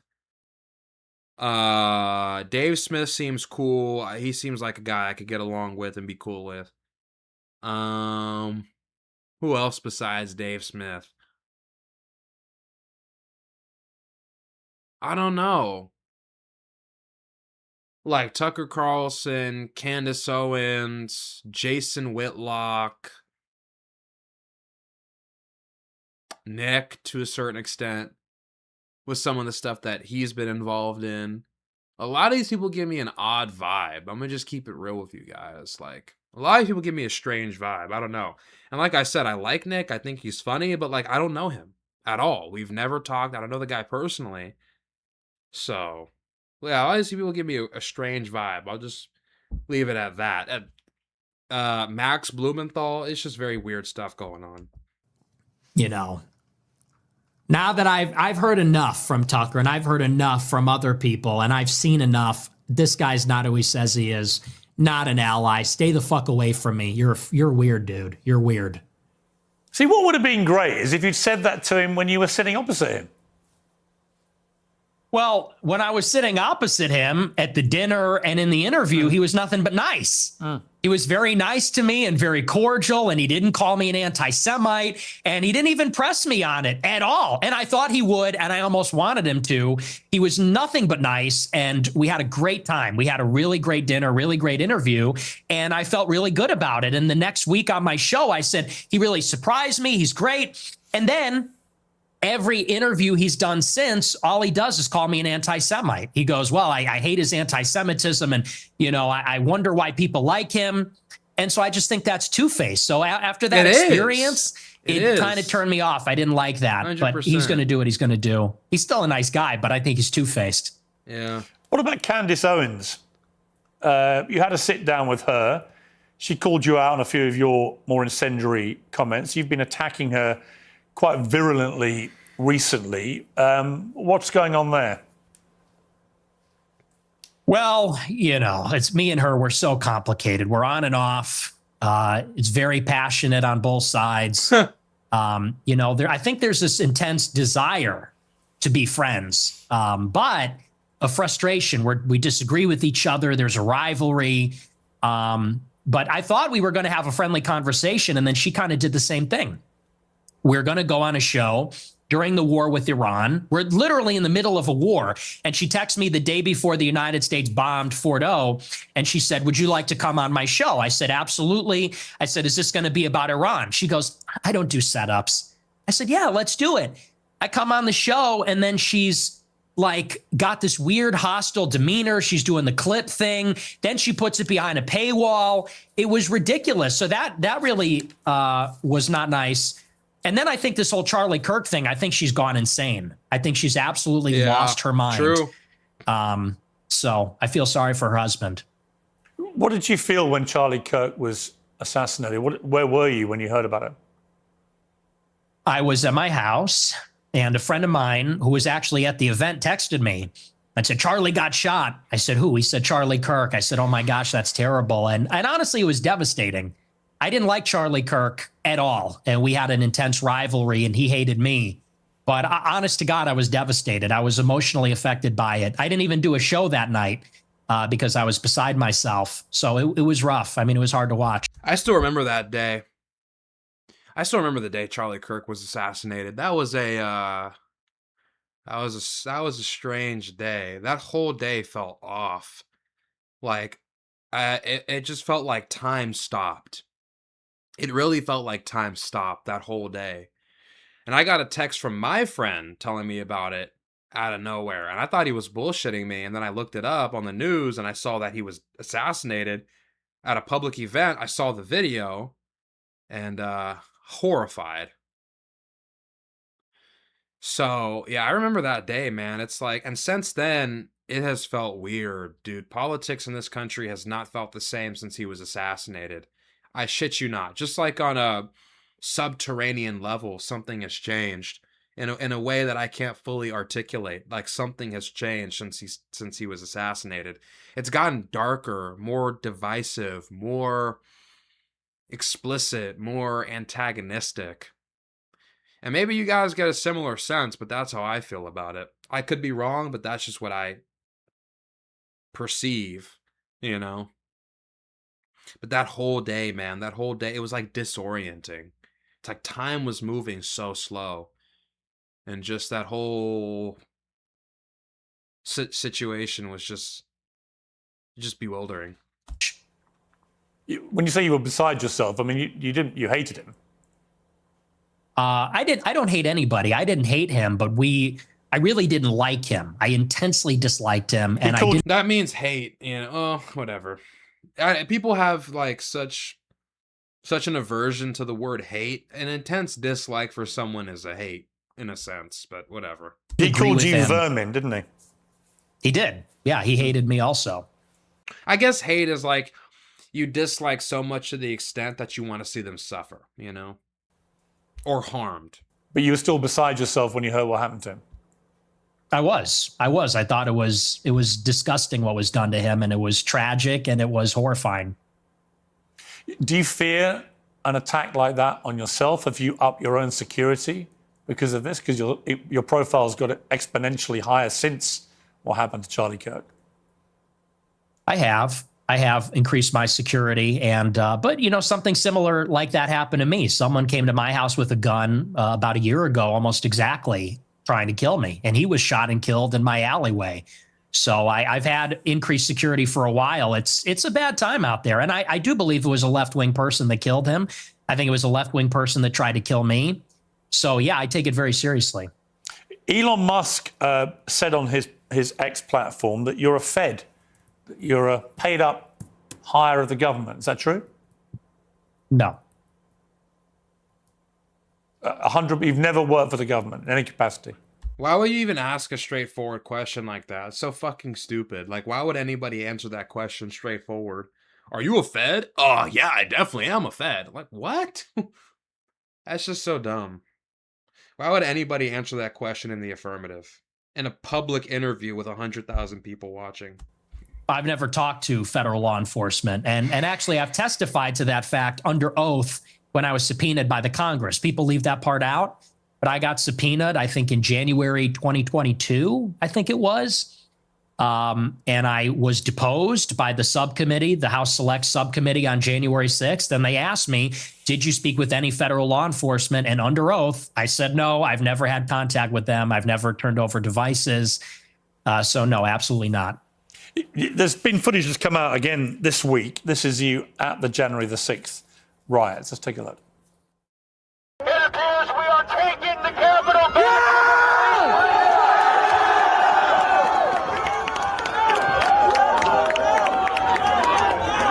Keep marching and don't relent, never relent. Break down the barriers and disregard the police. This Capitol belongs to us.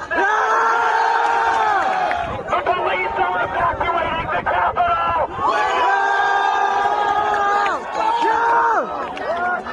Politicians throws wrath, fury out of the people's house. That was so based. And I'm not gonna lie, when he said it's patriots versus traitors or patriots versus globalists, I felt that in my soul. I'm 6, and that was deep. You know, when he said it's nationalists versus globalists, it's patriots versus globalists, I was like, yeah, it is. And I'm a fucking patriot. So anyways, base speech, and the whole speech is still on YouTube. There is a recording of it with good audio. And I still listen to that speech from time to time. I'll keep it real. That speech is legendary. The January 6th Nick Fuentes speech, legendary speech. He said it isn't about socialism. Poland underwent socialism. Russia underwent socialism. And they still managed to survive. But no country, no nation has ever survived globalism. And I was like, yeah, true. True. No country has or will survive globalism. Countries can survive socialism, can't survive globalism. So you're heard there shouting down your loud hailer, break down the barriers and disregard the police. The capital belongs to us now. What did you mean by that? I think it's pretty self-explanatory. The capital belongs to the people. Disregard the police. So you don't support law and order? No, I support law and order. But on that day, the police were brutal. The police killed somebody, Ashley Babbitt. And, they were throwing people off of the rack. Ashley Babbitt? Really? Ashley Babbitt tried to go into the Capitol. Or not into the Capitol. She tried to go into... God, I forget the name of the building. Not the White House. Or is it the Capitol? I don't know, but she tried to enter where the House of Representatives and the senators passed legislation. She tried to enter that building. And then she was told like 20 times not to come inside. Don't break in. Don't enter through that window. Don't enter. If you come in, we'll shoot you. Ma'am, do not enter. Do not come any closer. After being warned like 20 times, then she got shot. So, hot take, but Ashley Babbitt's not a victim. She brought that on herself. After they killed multiple people. So when disregarding the police is the first step to anarchy, isn't it? Well, I think the first step to anarchy is when the government rigs the election, which is what happened. That is when the government loses its legitimacy, and its enforcers, consequently, do also. Well, that's exactly what happened in 2020. There is no evidence the government rigged the election. You know that. You're a bright guy. Well, let's talk about it. Do you want to talk about the election of 2020? Yeah. I think Trump lost it fair and square. I think he fought the wrong argument about the stolen election. I've said to him, to his face, I agree. The argument he should have said is that the deliberate suppression of things like the Hunter Biden laptop scandal from the media, by social media, by big tech, was actually a deliberate attempt to subvert the result of the election. And that's a much better argument, because it's undeniable. When the New York Post that had that exclusive were basically shadow banned off all social media for the 2 weeks before the election, that was an absolute disgrace. And if I was Donald Trump, I would focus on that as being my main argument that that election was slanted against him. When he goes off into saying that there was widespread rigging and voter systems were wrong, we've litigated all this now.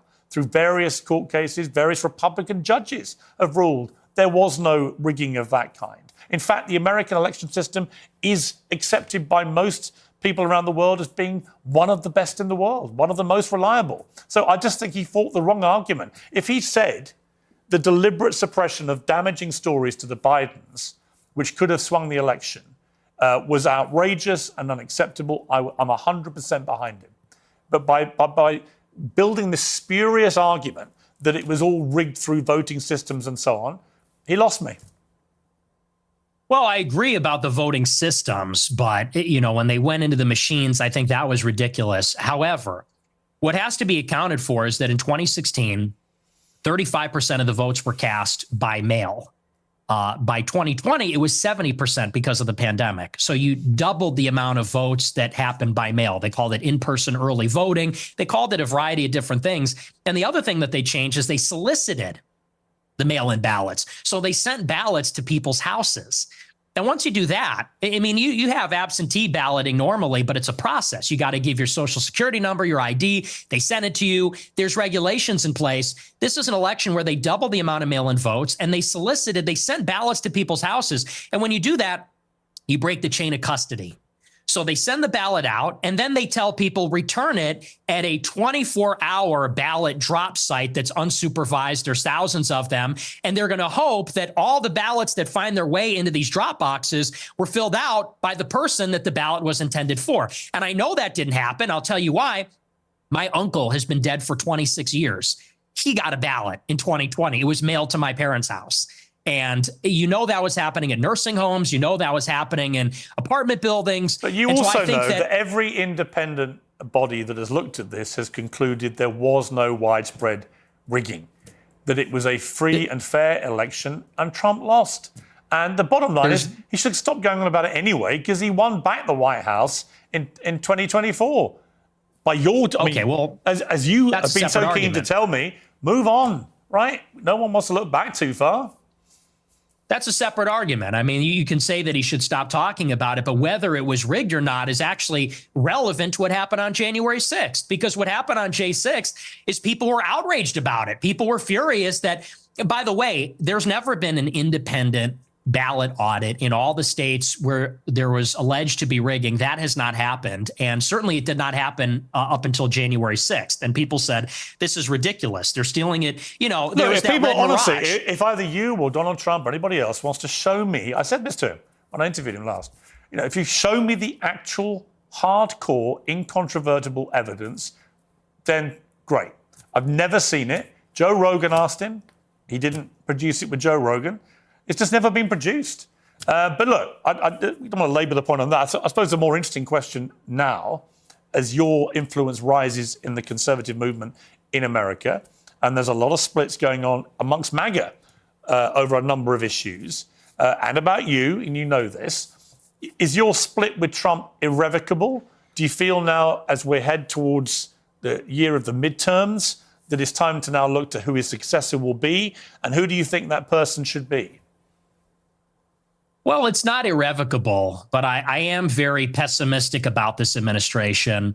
And succession is something that I've been interested in for as long as I've been doing this show. And I think it's very clear that they are grooming J.D. Vance to be that successor. And by they, I mean Elon Musk, Tucker Carlson, Peter Thiel. There seems to be an organization that was put in place roughly around 2022 when Peter Thiel was very active in the midterm elections. He spent, I think, over $30 million, $15 million for Vance, $15 million for Masters, spent a lot of money in a lot of other congressional races, trying to unseat the Republicans that voted for impeachment in 21, and also building out a media market, building out a patronage network, funding things like Passage Press, Sovereign House, a number of other projects to create sort of like a self-contained media ecosystem.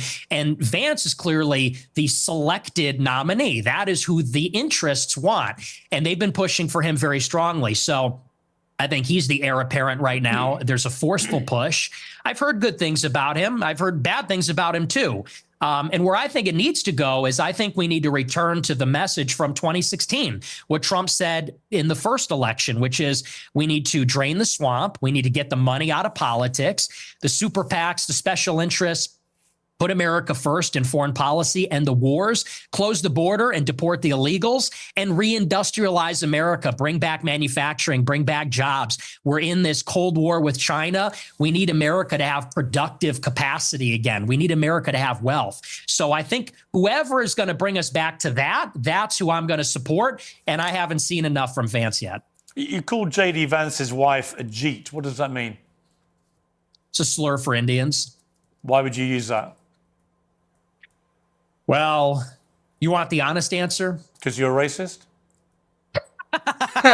No, there's actually a different reason.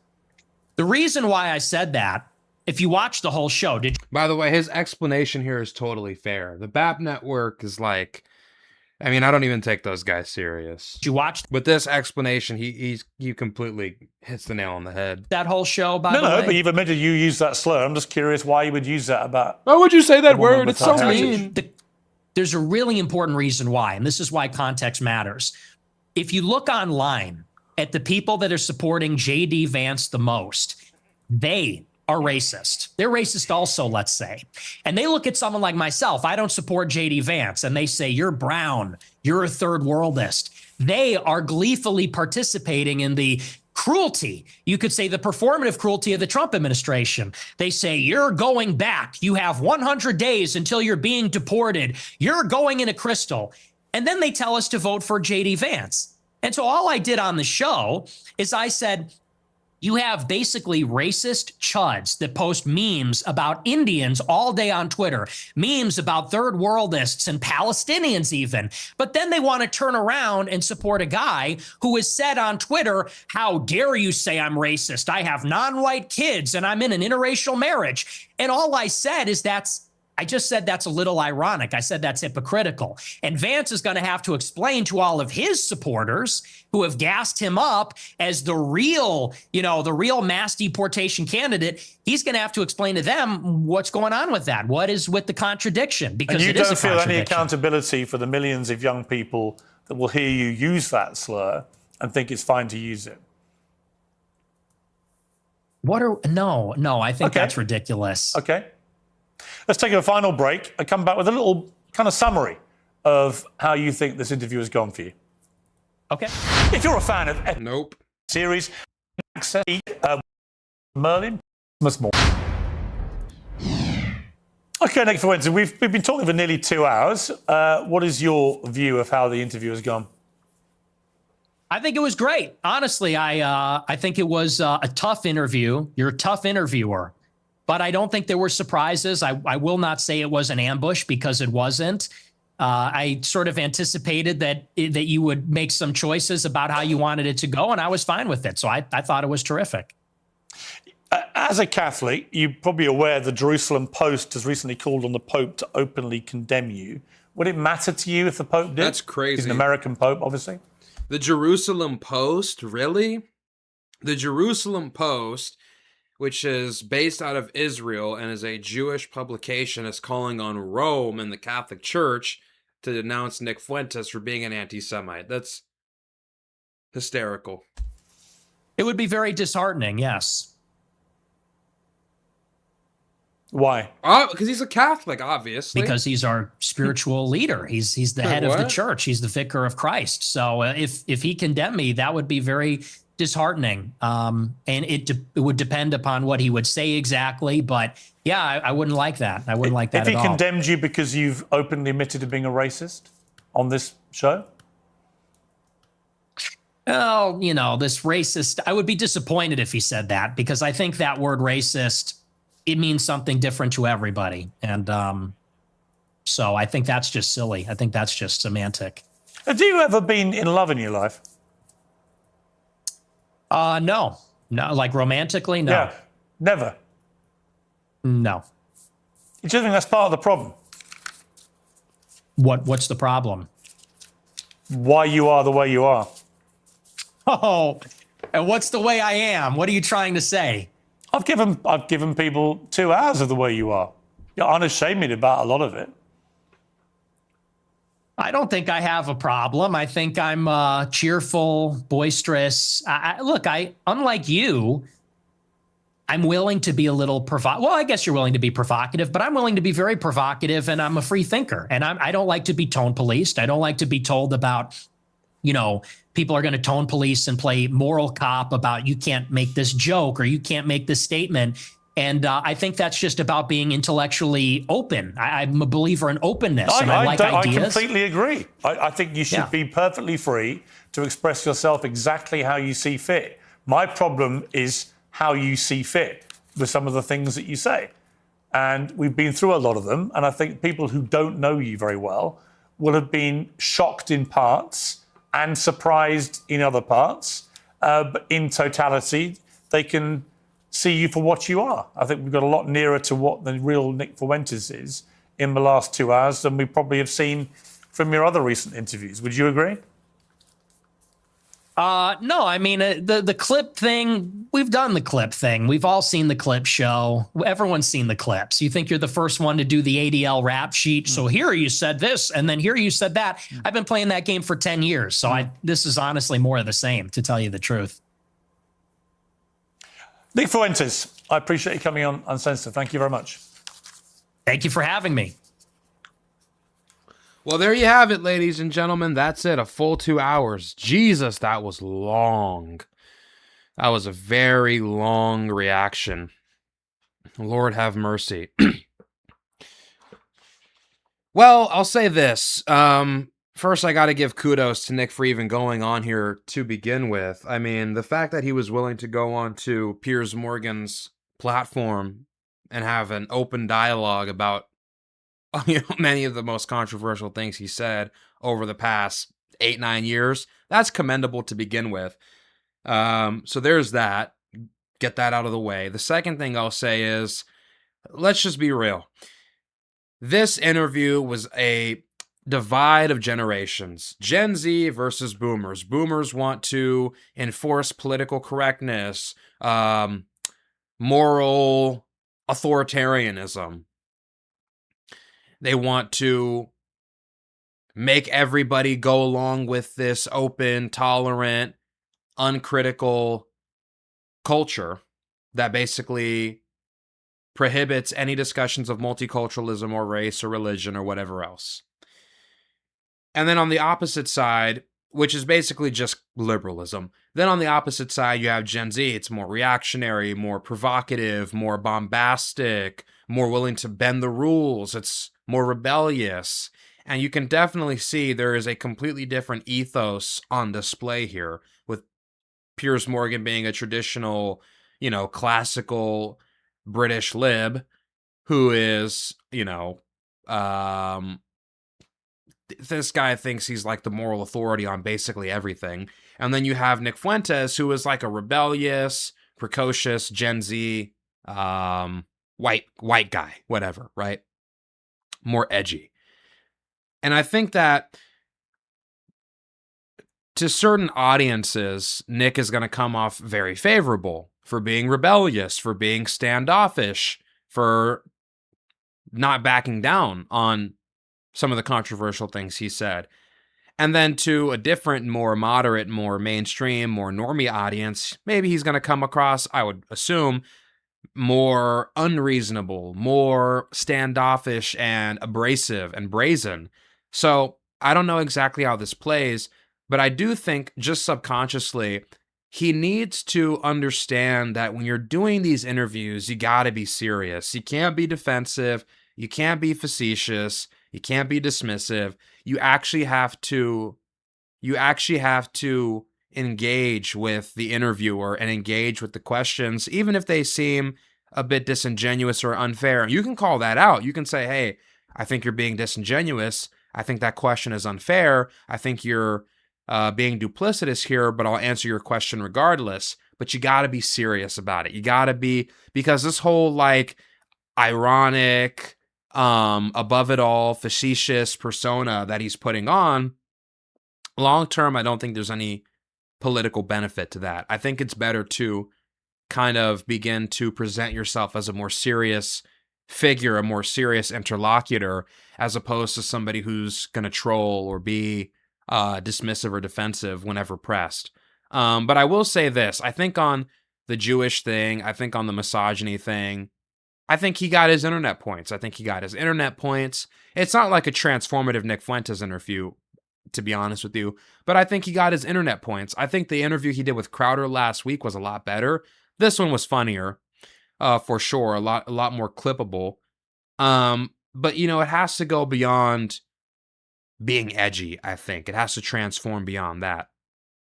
And with Piers Morgan, I don't know what there really is to say with Piers. I mean, Piers is Piers. You know, he's going to do this thing where he gets you on and he tries to corner you and he asks you all these difficult questions and he wants to press you and take the moral high ground on everything, even if he's not qualified to do so. And, you know, we all know at this point what Piers Morgan is. Let's just be real. Everybody knows what this guy is. This guy's a tool for the system. You know, he's a scumbag. He changes his opinions like outfits. So nobody takes him serious. Nobody trusts him. He's a complete slime ball.